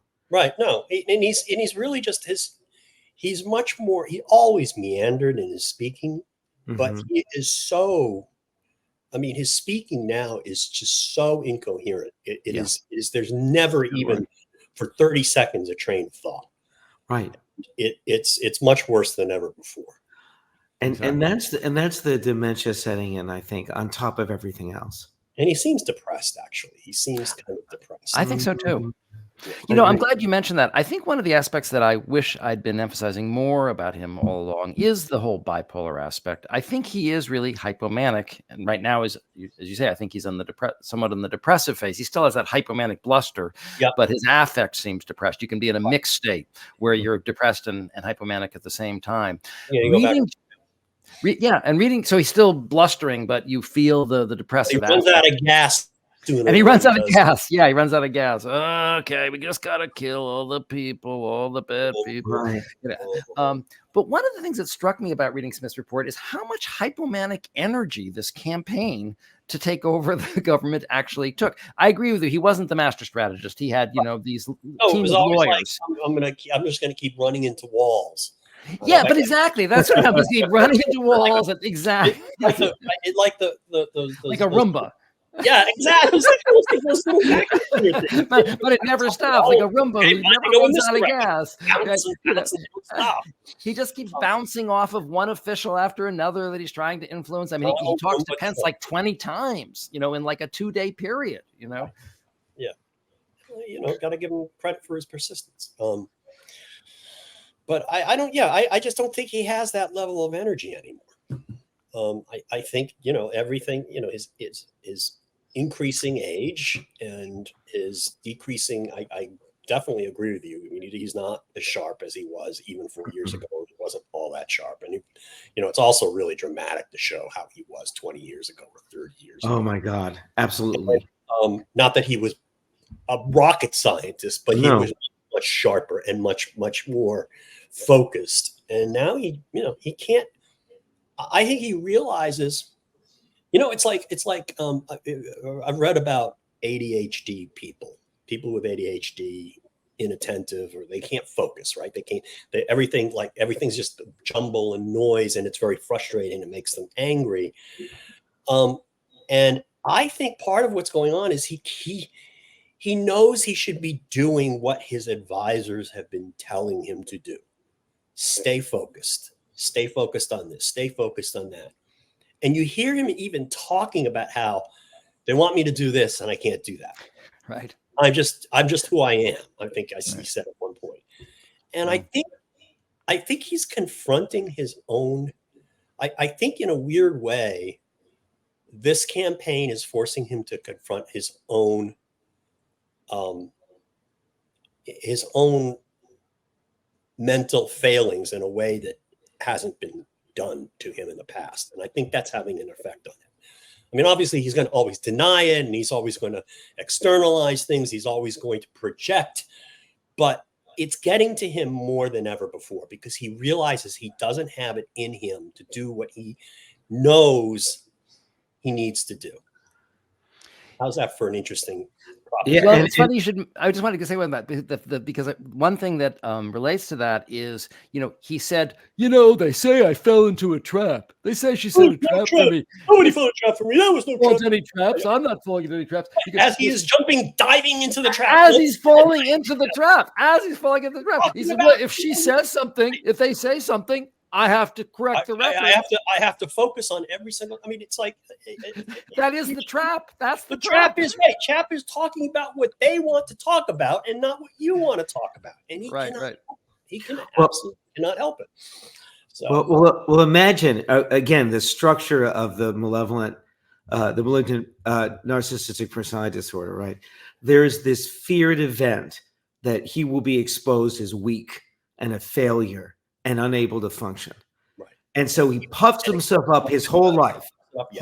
Marketing, failures, doesn't matter. What he wrote, he wrote a book called The Art of the Comeback, which he now refuses to ever mention. Because it meant that he had to come back from something? Right, because he wrote it after his bankruptcies of failing at casinos. But imagine if everything's organized to keep from that collapse happening and you start to decline cognitively. Yeah. And you can't move as quickly as you used to. And your lies are now so obvious that they're caught within 30 seconds. There's got to be anxiety about that slippage. Yeah, I think look, I never slept that much to begin with. I don't think he's sleeping at all now. I mean, you watched how tired he was the other day. Yeah. More and more, and manic than ever before, and more. And depressed. Yeah, because that collapse is coming, and if he loses again, he won't be able to recover psychologically from that. Well, not only that, I mean, he realizes the future is bleak for him. I mean, he said he acknowledged it just the other day. It's not going to be very nice if I lose. And he said something like that. It's like, yeah, well, why is that? Well, I can think of a few reasons. And we're watching. I mean, the scary thing about this is we're watching a man decompensate before our eyes. More than this is the longest decompensation. I mean, because this guy's been doing this for years, right? I mean, there is no depth to which he will not. And it happens. It's so much of it has happened already. We're almost used to it. And it's all, and it's like that we can, but occasionally we can still be shocked by the next step. Like when he said that the crowds were all AI, it was like, what? George, look, we're getting older. You know what it feels like when you just can't lie and steal the way you used to. Yeah, no, it's not fair. It's not. We just all have to come to terms with that. We just can't always crime the way you used to when we were young. And I think deep down he knows he's reaching the end of the road, and I think it just shows, and I think he's having a very, very difficult time out there. Do you see him as losing this election? Yeah, I do, but I have to say, we're going to look back at this election and we're going to say, thank goodness Kamala Harris won, and then we're going to say, how the fuck did 75 million people still vote for this guy after everything we saw? Yeah. Okay. I mean, that's what's going to happen. I mean, he'll lose by several million votes, just like he did last time, I think. But then you'll sit there and you'll be able to do the math. And you say, well, if 20,000 votes had flipped in this state and 40,000 votes had flipped in another state and 30,000 votes flipped in another state, less than 100,000 people out of 150 million votes cast, this could have gone the other way. And that's the thing I find, that's the thing that's going to be just sort of breathtaking. Yeah. But I think there's an incomprehensible quality to it. It really is. But this is I mean, you mentioned it in the Unfit documentary, John. You talked about, how there is a reason. There was some natural selection involved in the fact that natural selection did result in the fact that we have sociopaths, because the sociopaths were useful at some point. When you had to you had to murder the other tribe in order to stay alive. Well, Sure. it was helpful to be led by a sociopath when you did that. Because you had a sociopath that was smarter and more sociopathic than the other guy's sociopath. Right. We just need a few violent days. That's all. We just need a few violent days to take care of everything. Well, speaking about him falling into traps, we've credited you with being the inventor of the better mousetrap that you have helped create, or a Trump trap, I should say. That this strategy that you came up with has been working. And imitated by Kamala Harris. It's been adopted by Kamala Harris, and we saw it dramatically work in the debate. She kicked him in the crowd size, and he started talking about they're eating the cats and the dogs. Incredible, wasn't it? Yeah, that was an incredible moment. Literally, it was like, I mean, somebody's got to use those clips for instructional purposes someday. I think people are going to be writing PhD theses about this guy. Many. Listen, they've historians, psychologists, you name it. I mean, if they can write 5,000 dissertations on locus of control, I think they can do dissertations on the near collapse of the United States. But so, just so people understand, the Anti-Psycho PAC never sleeps. Your recent campaign has been about confronting him with the women that he has sexually abused. Yes. So I want to show the two ads again. We showed them last week. We're going to show them again. And as I understand it, you did show these in Palm Beach and Bedminster. You did. Right. We also did it we showed them other places in Pennsylvania. We ran them nationally on. We didn't just. These were audience of one ads. We did the audience of one bit, but this was something we wanted to get to the swing states and get this right. Good. Because in the confines of our budget. Right. No, that's great, because I mean, the female vote is, I think, going to be the margin of victory. I think that's what's going to pull us over the top. So I'm glad that you beamed those commercials about him abusing women into swing states. That's really great. All right. Well, why don't we see one and then talk about it and then see the other? 1979, I had gotten on an airplane. The stewardess said to me, "Would you like to come up to first class?" In the window seat was a gentleman, said that his name was Donald Trump. The airplane took off, and all of a sudden, Donald Trump started groping me. He was trying to kiss me, and I'm trying to push him away. He was basically overpowering me. When he started putting his hand up my skirt, I got out of the seat, grabbed my purse, and went back to my original seat. And I certainly was shook up by the whole thing. 2 years later, at this fundraiser, up comes Trump and his wife. And he looked at me and he said, "I remember you. You're that cunt from the airplane." Donald Trump views women as for his entertainment. He is a serial predator. He has said it at point blank, and he's done it, and he will continue to do it. Anti-Psycho PAC Inc. is responsible for the content of this advertising. It's pretty powerful. Yeah. Yep. And she was, I my hat's off to her, Jessica, and to Natasha. We'll see Natasha's video next, I guess. For having the courage to go out and relive that. And they suffered a great deal in 2017 when they came out, because attacked them. I'll bet. And they took a lot of abuse. And it wasn't like that this time, though. From my sense from talking to Natasha, she said most of the responses were very supportive. And I think it's good. I'm glad to hear that. It's because people kind of get it now. They kind of accept the truth of it, because we've seen so much since then. Yeah. And that line, that him calling her a cunt, that was just it's that detail. Don't you think? Right. The details. That detail adds a lot. That I mean, he did kind of the same thing to Robbie Kaplan, who was E. Jean Carroll's lawyer, at one of the depositions that she took of him. what happened was there were two cases where Robbie was representing the plaintiff against him. One was the E. Jean Carroll case, and the other was this Ponzi scheme case where he had this company that that ripped off lots of people and through ads on The Apprentice. And the depositions were, one was on 1 week and the other one was the next week. And the second deposition was going to be on, I think, a Wednesday, not a Tuesday. But at the end of the first day's deposition, he and Alina Habba, when they left the deposition room, said, "See you next Tuesday," which is a euphemism for C-U-N-T. He actually said that as he was departing. This former president of the United States essentially called the opposing lawyer cunt to her face as he was leaving the deposition room. You know, remember the quaint old days when you could stop a McCarthy commission by just saying, "Have you no decency, sir?"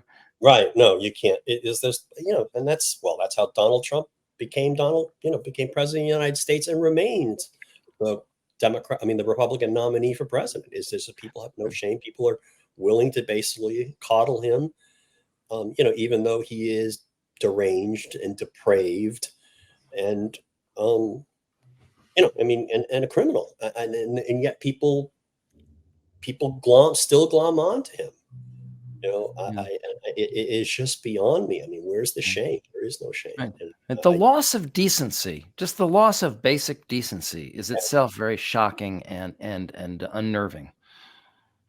Yeah, that's the part of the thing that's the part of all this. I can accept him being a bad man. There are bad people throughout history, and I've read about what makes these people bad. But I just can't. I still cannot accept that so many people accepted it. I mean, I can understand, like, you didn't understand it at first. I didn't understand it at first. Right. And then you're just watching him and you're trying to figure out what the fuck is wrong with this guy. And then when you figure it out, you have to say, "Oh, no mas." Right. But so many people they went all in. Yeah. And they just don't seem to have a breaking point. They don't have a bottom. That's, that's a scary part of human existence, and it accounts for a lot of tragedies in human history, massive tragedies in human history. That's right. I just wonder how we're going to fix that. How are we going to deal with that as the world gets more perspective on Donald Trump? I mean, the rest of the world gets it, how bad this guy is. Oh, yeah. Historians will get this. 50 years from now, our grandchildren will be reading about how bad Donald Trump is and that he was a menace to society. But what do we do with these people right now who have just basically have treated him like he's just normal and actually that they think he's smart and they think he's good and they think I just don't have, I mean, it's like there's no, what's the equivalent here of maybe I shouldn't use this analogy or metaphor, but I will. I mean, Eisenhower ordered the Germans to go to see the camps because they couldn't deny what had happened. So they had to understand what really went on. Okay. And how bad, all these rumors that they heard and dismissed, they just said, this is just not true, or it's propaganda, or it has nothing to do with me. Okay. I mean, we have millions and millions of Americans. I mean, thankfully it's not, it's not, we don't have genocide, but we have basically millions and millions of Americans who are willing to deny reality, turn off channels that they don't like, and just ignore things that are glaring in front of them because they don't want to have their set of views, neat and tidy, disturbed in any way. And and how do you fix that? There are no, where do you go to explain that to these people and kind of make enough of them recognize what they did or how their role in this impacted others, and so that it doesn't happen again. And in a free society, there's no way to do that. I don't know. Yeah, it's interesting because just a few hours ago, Liz Cheney appeared with Kamala Harris in Wisconsin at the site of the founding of the GOP. Right. And I have been so impressed with her. Yes. Cheney, with her steadfastness and her clarity and courage. But so much of the GOP just couldn't, and I'm sure some of them are just being instrumental, aren't they? I mean, I think a lot of them are being instrumental. I think, look, I mean, I think all of these, I think there are a lot of people who work in the GOP political apparatus who don't actually want Trump to win. Mm-hmm. But that's where their livelihoods are. And there are a lot of people out there who get it, but don't want to admit it, because once, he kind of leads you along. It's like what James Comey was never my favorite, but the one thing he really said that was so true about Donald Trump is he eats your soul bit by bit. And he sucks you in, and then if you like a Death Eater. Yeah, well, yeah, no, he does, and it's like, and the farther along you get in that process, the harder it is to admit that there's something bad about him. Because when you admit that there's something that he did something bad in one instance, then somebody can say, well, that wasn't any worse than the thing he did Tuesday of last week, and the week before that, and 2 hours before that, and look at everything. And then, you have to, then that if you engage in that line of thinking, right, you have to look yourself in the mirror and say, well, who am I? What did I do? So I think a lot of people just shut their minds to it and just say, well, this is all, it's all you three on the screen here are, have Trump derangement syndrome, which isn't in the DSM, but should be. Okay. and I, it is the unwillingness of people to admit that they're wrong, that I think accounts for so much of it. And then there are just other petty resentments. I think and I think this, depending on the petty resentments of in the body politic of other people who they think look down on them. And so Trump triggers them. So Trump triggers those other people. So therefore we like Trump because he annoys them, even if he destroys the country in the process. There's so many different factors in play and different mixes for different people about why they accept Trump. That, it's complex. In the movies, when people sell their soul to the devil, there's always this dramatic moment where they cut the deal. But maybe what you're describing is it's really sort of just bit by bit. There isn't really a moment where you're at the crossroads and you make a deal with the devil. It's more like kind of the degradation of your soul a little bit at a time. Yeah, and that's, I've never read the literature on malignant normality, but that's how you get there, I suppose, because I don't think it happens all at once. It would be too much of a shock. So but we've reached, we've for many people, we've reached this thing. Even it's amazing. The stuff he gets away with saying day in and day out would just absolutely destroy anybody else. Well, speaking of getting away with things, let's see your next commercial. My name is Natasha Stoynoff. In 2005, I went to interview Donald Trump at Mar-a-Lago. At one point, Melania went upstairs to change her clothes for the next photo shoot. And Trump said to me, I want to show you this beautiful painting, this beautiful room. He leads me to this room, pushes me against the wall, and starts kissing me forcefully. I tried to push him. He kept coming back at me. I was in shock and smothered, and he had his hands here against my shoulders. I felt sick inside. I felt horrified. And thank goodness the butler charges into the room. Like many women, I blamed myself.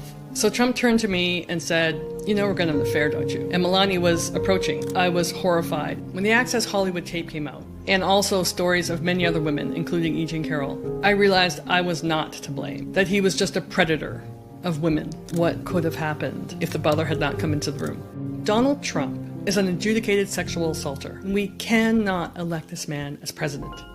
Anti-Psycho PAC Inc. is responsible for the content of this advertising. That was Natasha Stoynoff, and she has just, I can't speak enough about her courage. She has been something of an organizer among the victims of sexual abuse. I didn't know that. She's sort of glue that holds them together, and she talks to them all. She's been a great help in this process of putting together ads. And she I mean, she's just been terrific. She went on, she went on Erin Burnett's show when the day those ads were released, and she just did a good job. Great. And she, she was concerned about, whether there'd be more negative reaction as there was in 2016, but it has come out pretty well. She felt good. She very well supported, and we have at least one more. We're gonna have at least two more videos. We're gonna have one involving another victim, and again, the story is just parallel stories, and then we're going to do a compilation where we put together sequences of clips where basically they're telling the same story of what happened to them. Right. And one of the two factors I think that really give credence to claims of sexual abuse are, to me, is contemporaneous witnesses, and all of these women had contemporaneous witnesses, and I mean, not contemporaneous. Maybe they weren't in the room, but they told people about after. They told her, right? And the other thing is just if they fit a pattern, and there's just a pattern here that's just unmistakable. I mean, that's one of the things we learned from the Me Too era, and should have learned probably from the Bill Clinton era. That where it doesn't just happen once. It doesn't just. It's not just that some guy loses control once because he's smitten by this one particular woman. Because it's not about being smitten; it's about control and power, and exerting one's will and control over another human being. Well, what makes that last ad, I think, so incredibly effective is the contemporaneous pictures. Yeah. I mean, we know what happened in between those pictures with Melania, as I once said, looking beatifically pregnant. I mean, gorgeously pregnant. And here he is groping somebody and assaulting them around the corner. Well, yeah, that's the thing that I mean, you have a lot of different circumstances where this kind of abusive conduct occurs. I mean, you have dorm rooms in colleges where everybody's drunk.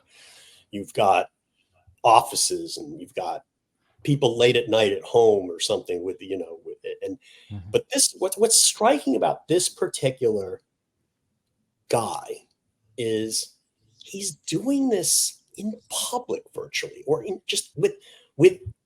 no, he did on an airplane, right? First class.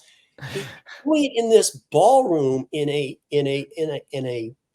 resort full of people, including his wife, who the butler said, "Mr. Trump, Melania is coming. Mrs. Trump is coming." That's what saved from further, whatever he was about to do to her, which probably was what he described in the Billy Bush tape.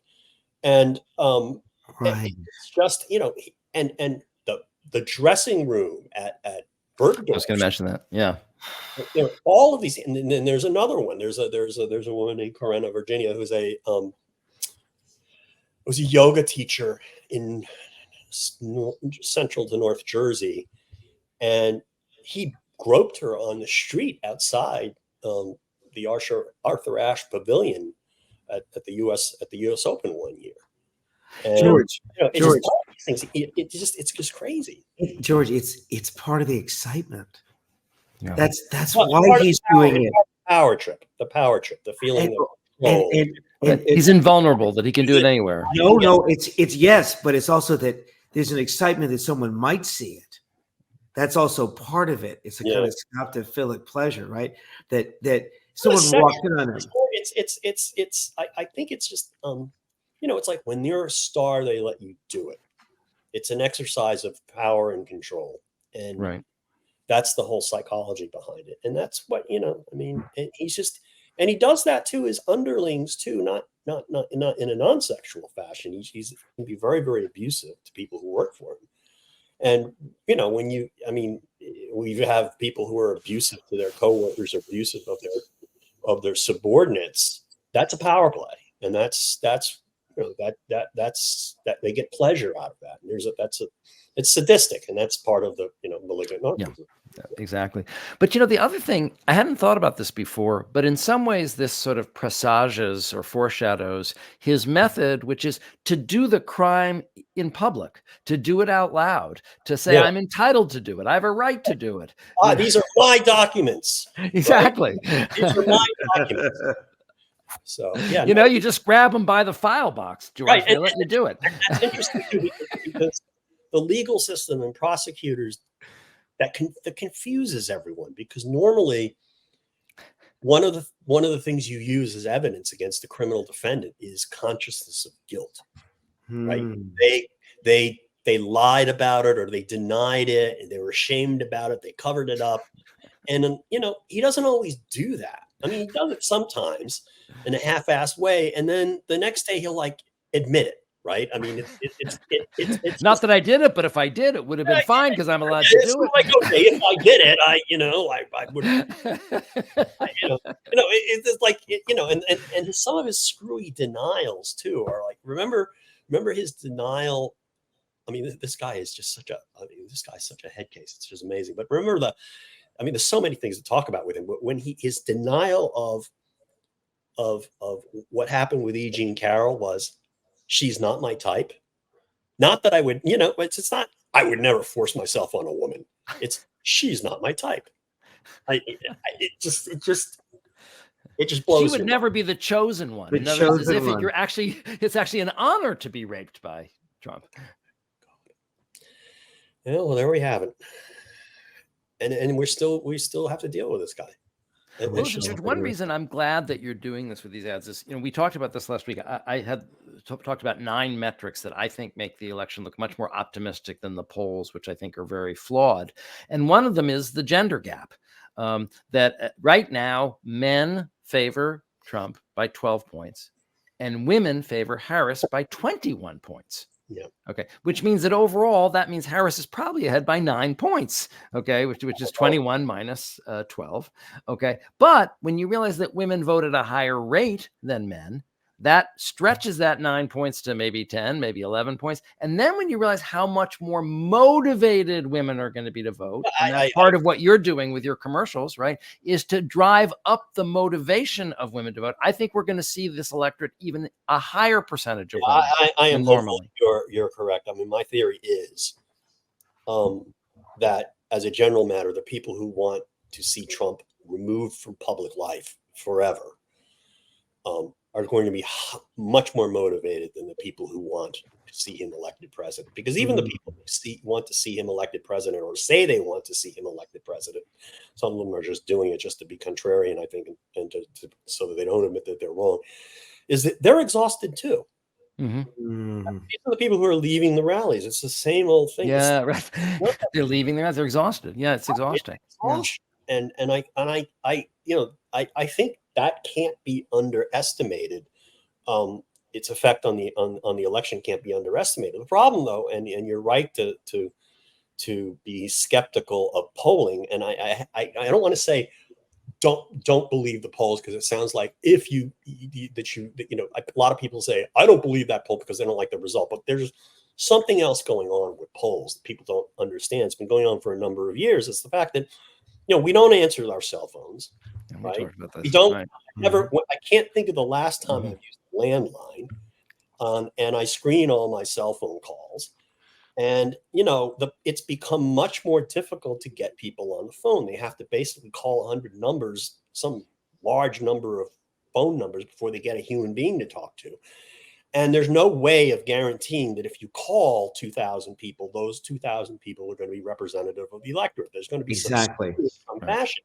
So what the pollsters have to do in order to recreate some, a slice of the electorate is they have to make assumptions. We're going to assume that the electorate is 32% Republican and 34% Democratic and 52% women and 9% Black and this and that. And they talked about this. So you're basically have to weight the results. And but in doing that, they're making lots of assumptions that basically you're assuming the conclusion because you don't know which, are the women really going to turn out this time more than ever before because we ran these ads? I don't know. You don't know. You don't know who's most motivated. You can ask them who's most motivated. And I used to be married to a pollster, and she always made the point about, but when you're figuring out who likely voters are, you can ask people, are they going to vote? And they're going to say yes. Everybody says, I'm going to brush my teeth tomorrow. I'm going to walk my dog at 6 a.m. I'm going to go to the gym at 6:30. Right? I mean, we all, that's how we would answer the questions. But do we actually go out and do it? No, there is that one stat, right, which is that there has not been one election lost since Roe v. Wade was overturned. Yeah, not one. Yeah, I mean, that's why I'm hopeful. But again, the guy can lose by 10 million votes and still win the electoral college because it's just a question of where these votes come from. But what you're saying about representative samples, we talked about this a lot last week, because in other words, that model is based on the last election, right? Saying 32%. Well, they different pollsters have different models. They'll say, well, it's going to be a little 2022, but that was an off year. So it's going to be a lot more like 2020. And then they basically they make assumptions about whether this year is more like 2020 or 2016, and then they factor in, well, there were these trends in the off years, but that's just that fiddling with the numbers leads to different results. Well, there are polls where they ask people, how likely are you to vote? So it's not just a yes. The problem is we can't really rely on that. No, but we are noticing is a difference. We talked about the Harvard Youth Poll last week, and the Republican students, or 60% of them said they will definitely vote. The Democrats, 75% of them said they will definitely vote. Right. So there's a comparative number there. Yeah, right. That's absolutely right, and then that's one of the utilities of polls, is that you can make those comparisons, and you can make, like, for example, if you're running a poll and you're using the same weighting all along, and all of a sudden it moves, then so you can say something is happening, okay? Because if you're using the same methodology and and you're making the same assumptions about who the electorate is going to be, and all of a sudden there's a 5% shift after some exogenous event, big word, then you can say, well, okay, that was a good, so-and-so had a good week and he may be ahead. But it's still a very, very, very dicey business. And you can't look at polls as predicting the outcome of election. You can tell that it's possibly close, and you could tell whether somebody has a chance. But if you look at the poll averages, you're more likely to get something that's closer to what the result will be, because you're then glomming together the various judgments of a lot of people with political experience as to how the electorate is going to come out. But still, it's not as scientific as one would like it to be, and I guess that's good in a way, because it means that what really matters is what happens on election day, and people have to be reminded of that. Mm-hmm. It's all about turnout, and I've heard a lot of segments of the population turn out, because not everybody's equally motivated. And I've heard a lot of, just, this is not scientific, but just through the grapevine. I'm curious if any of you have heard this too, but people who have Trump voters in their family, or who are hearing from those people, they're just not going to vote. I had one patient who has Trump supporting family, and it was after Arlington. That was their line. Yeah. They said, you know what? We're just not voting. They announced it at the family dinner. We've decided we're not voting. Yeah.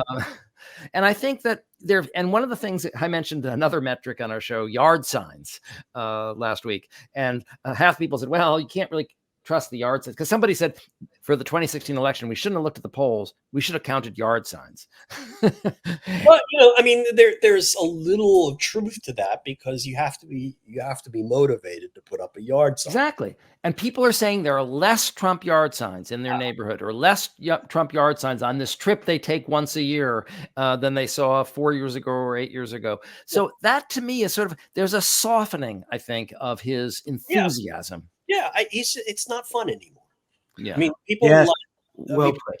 Part of the attraction of Trump is that he was fun for people, because people felt that he pissed off the liberal media. He pissed off all these hoity-toity people you see on TV and who live in fancy houses and so on and so forth, and have these fancy degrees and think they're smarter than everybody else.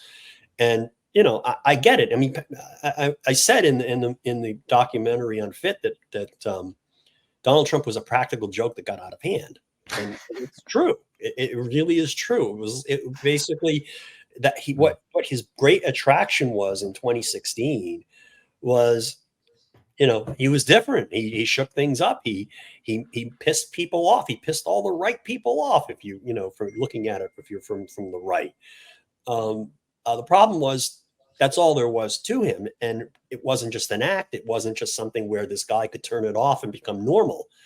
I mean, it was pathological, and that's the problem. So he was a practical joke that got out of hand. Is one way to look at him. Well, George, keep provoking him. What a long keep educating the public.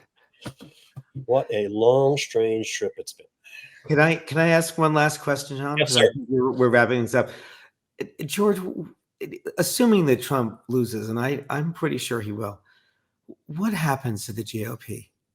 Well, I think that's a question. That's a very, very good question, and I think we may not have a GOP in a couple of years. And here's my explanation of why. Trump has taken the national party apparatus and merged it with his campaign. And what happens to a political campaign after the candidate loses is it dissolves into thin air. If the candidate wins and the candidate is president, then you can kind of take some of the campaign and make it like Organizing for America. The Obama campaign in 2008 became this kind of a political action group. But if you lose, everybody just goes home. And the fact that they have basically, they fired everybody at the RNC and made them reapply for jobs, and then they moved everybody down to Florida, and they combined their efforts with the campaign. There's not going to be a national party left. And then if you look at what's going on in the states, you just hear these stories about just internecine warfare. Absolutely. In Michigan and Arizona, where you have, everybody supports Trump. Right. But then you have some people who are closer to normal who support Trump just because they have to support Trump because they're a Republican and they don't want to support the Democrats. And then you have the fucking Carrie Lakes of the world and the true lunatics of the world who basically don't care. They just want to rip everything down, and they do not care if they ever win an election, because it's not about winning election. It's about, it's about performing. And it's not about winning. It's about just acting out. And so you're going to see these schisms in the state parties. You're going to see basically a collapse of the national party, and then you're going to have a free for all for control of the party. Yeah. And if there's anything left, and then you're going to see basically a lot of disaffected Republicans not wanting to ever be called Republican again because the name has been so soiled. Oh, yeah. So I think there is a chance, and it's not you can't really calculate it because history is like that we're seeing one of these points in American history where one party dissolves and another takes its place, like the Whigs in the 1850s. Wouldn't it be great if they went the way of the Whigs? Yeah, I mean, but it's quite possible. Where we're always going to have, at the end of the day, the system equilibrates at two parties because of the way we conduct elections, first past the post voting and representatives in districts. That lends itself to two parties. That's why third parties can never really get traction for any consistent length of time in any location. So the question is there going to be a center right party that supplants the Republican Party, and then the remainder of the Trumpian Republican Party? And remember, if he loses this election, he's not going to want to let go of control of that party. Mm-hmm. Okay. Yeah. He's not. He's not going to let go. And we'll still have Twitter to lash people with something, or I don't know. I don't know what he's going to do when he's in prison, but that you'll see. Not the future of the Republican Party, if it loses this election, is not great. And I think that it suffered such a degradation in value, the name, the trademark, that it just I think you got to start. I think there has to be a new party. I don't. But the problem is you've got tens of millions of people who are so suffused with this Trumpist mania. Where do they go? I mean, can you form another center-right party without some of those people? And where are those people going to go? And so I don't think it would be healthy for the country to have just one healthy political party. No, one kind of because I think we need two healthy political parties that both believe in the rule of law and will fight things out, but then cooperate. The greater good of the nation. I mean, that's what we've generally had for 200 years and 230 years, and we need to have that. Maybe it'll become the Bulwark Party. Maybe the Bulwark. there are little, there are groups that are kind of there that maybe, we don't know. I mean, the Republican Party was formed in a schoolhouse out in Wisconsin, in that very town where Liz Cheney and Kamala Harris were speaking today. Yes. And you would not have known at that point in time that basically they were forming a party that would be extant in 2024, which, who would have known? So we don't know. And it's going to be, history is still going to be interesting, even after the election, even if Trump loses. Right. Thankfully, it'll be less interesting. So, George, I know you have another campaign coming, an advertising campaign about his malignant narcissism, which just coincidentally happens to feature us. There may be some people like you involved in that. Yeah, that's some people very like us. Very, very much like like you. I can't wait for that. That's going to be a lot of fun. So can we have you back on when we do that, that last wave? All right, good, absolutely. I wanted to get that commitment on tape. Okay. It's always fascinating. It's always great to talk. We have to do this in person. Yeah, right. Very good. Definitely. All right. Thanks for coming, George. Thanks for coming. Bye-bye. Well, that was a great interview. It's always good to talk to George. Yes, for sure. So, and I'm so happy about the work he's doing. So we're up to the shrink wrap section of our show. What have we learned this week, Harry? Well, as I always say, we've learned a lot, but I want to start by just mentioning the 100th birthday of Jimmy Carter. Because one thing we've been talking about is the psychological health of Joe Biden and Kamala Harris and Tim Walz. We're all human beings, but they're very healthy in their authenticity and their spontaneity. And Jimmy Carter was the first person I ever voted for president. It was in 1980, and he lost. And he had a presidency that was marred by his obsessive compulsive style. He was famously taking control over scheduling the White House tennis courts. That was a real thing. But he also embraced human rights, and he put together an extraordinary peace deal between Begin and Sadat. And he also is someone with a loving family, a long, genuine marriage, a man who has lived according to his values and his principles and his faith. But it's a genuineness which showed by there being no scandals in his White House, no one stealing money. And as people always say, his career after being president with Habitat for Humanity, with a Carter Center for Human Rights, was an authentic, genuine expression of this man. And here he is, having met his wife when she was 5 years old, and he was, because she lived next door, and he walked her to school when she was 5 and he was 8.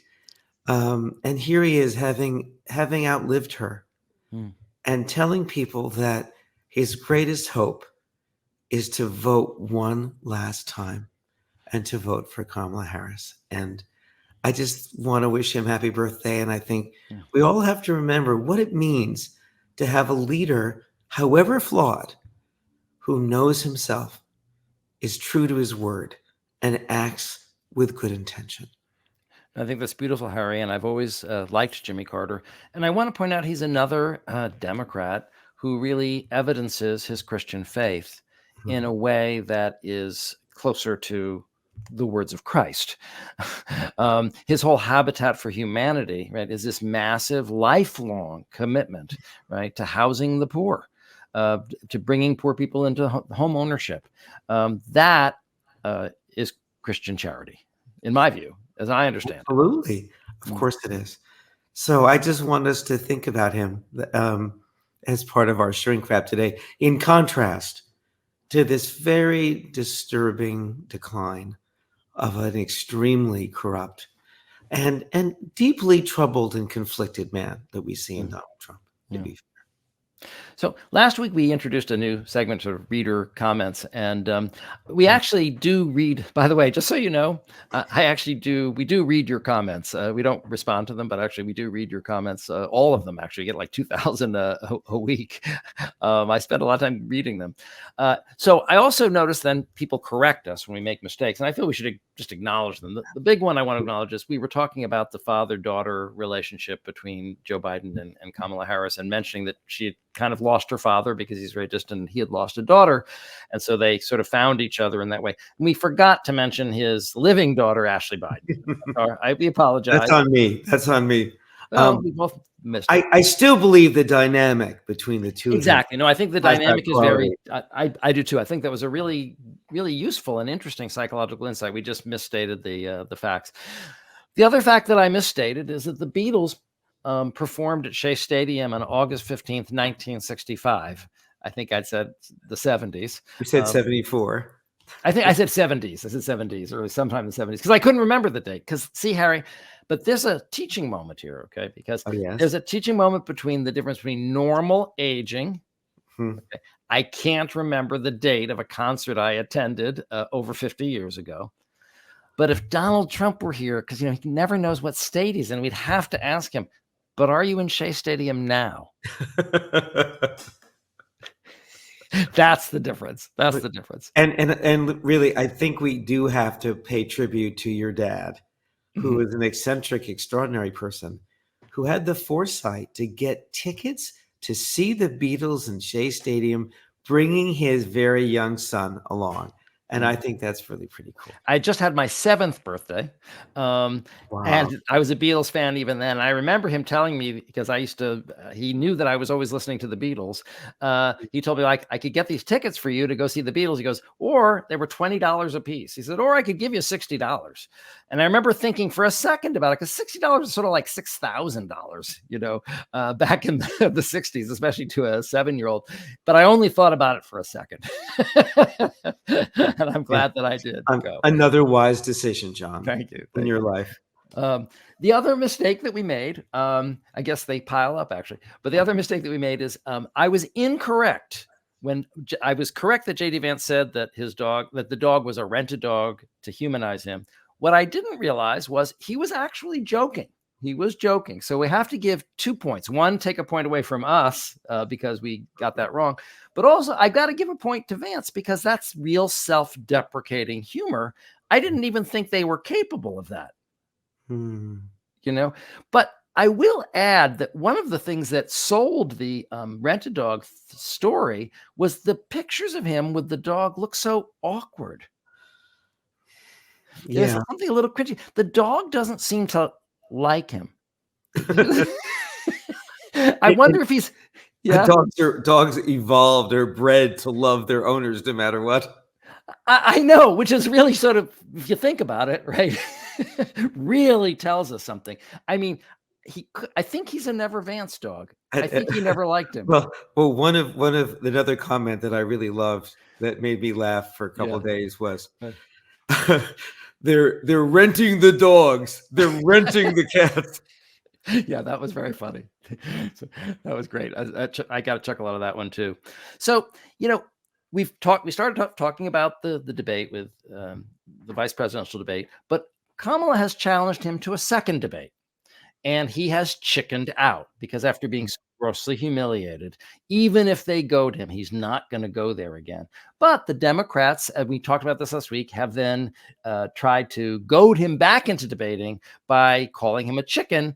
And we showed an advertisement that the Democrats made with chicken sounds. And, yeah, no, that's great. And holding a sign saying "Too chicken to debate." But what we didn't know was that the music playing in the background. You said it was a polka, and you hate polkas. I do. But it's called the chicken polka, and we did not know that. And actually, so thank you for the viewers that told us about that. And I was listening to the show with my wife when we were driving a long distance to a wedding.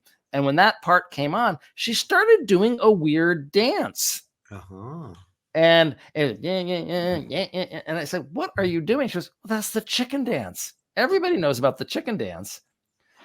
So I didn't know about the chicken dance. But, then again, we're old. There's so many trends we don't know about. But I feel like the chicken dance is a way of goading him into the trap, right? Of doing what he doesn't want to do. So I think we all need to get behind the chicken dance. We do. Thank you, Harry. And have my permission. Thank you, Harry. Good, because I'm so ready for it. Right. So for those of you who might not know the chicken dance, we've included an instructional video for you.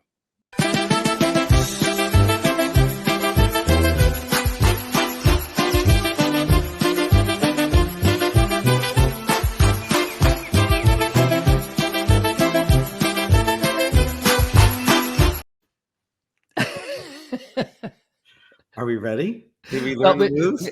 Well, hold on. There's one more video we're going to show. Okay. I'm sorry. I'm just so excited. I know. Me too.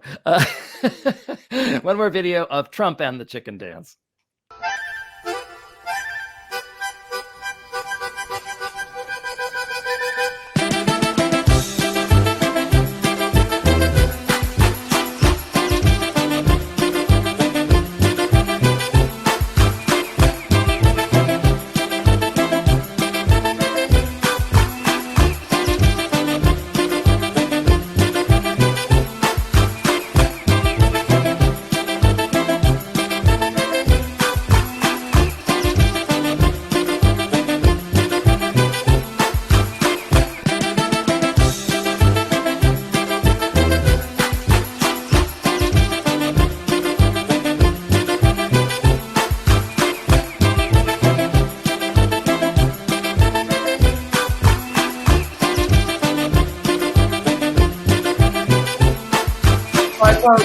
Have a great week. See you next time.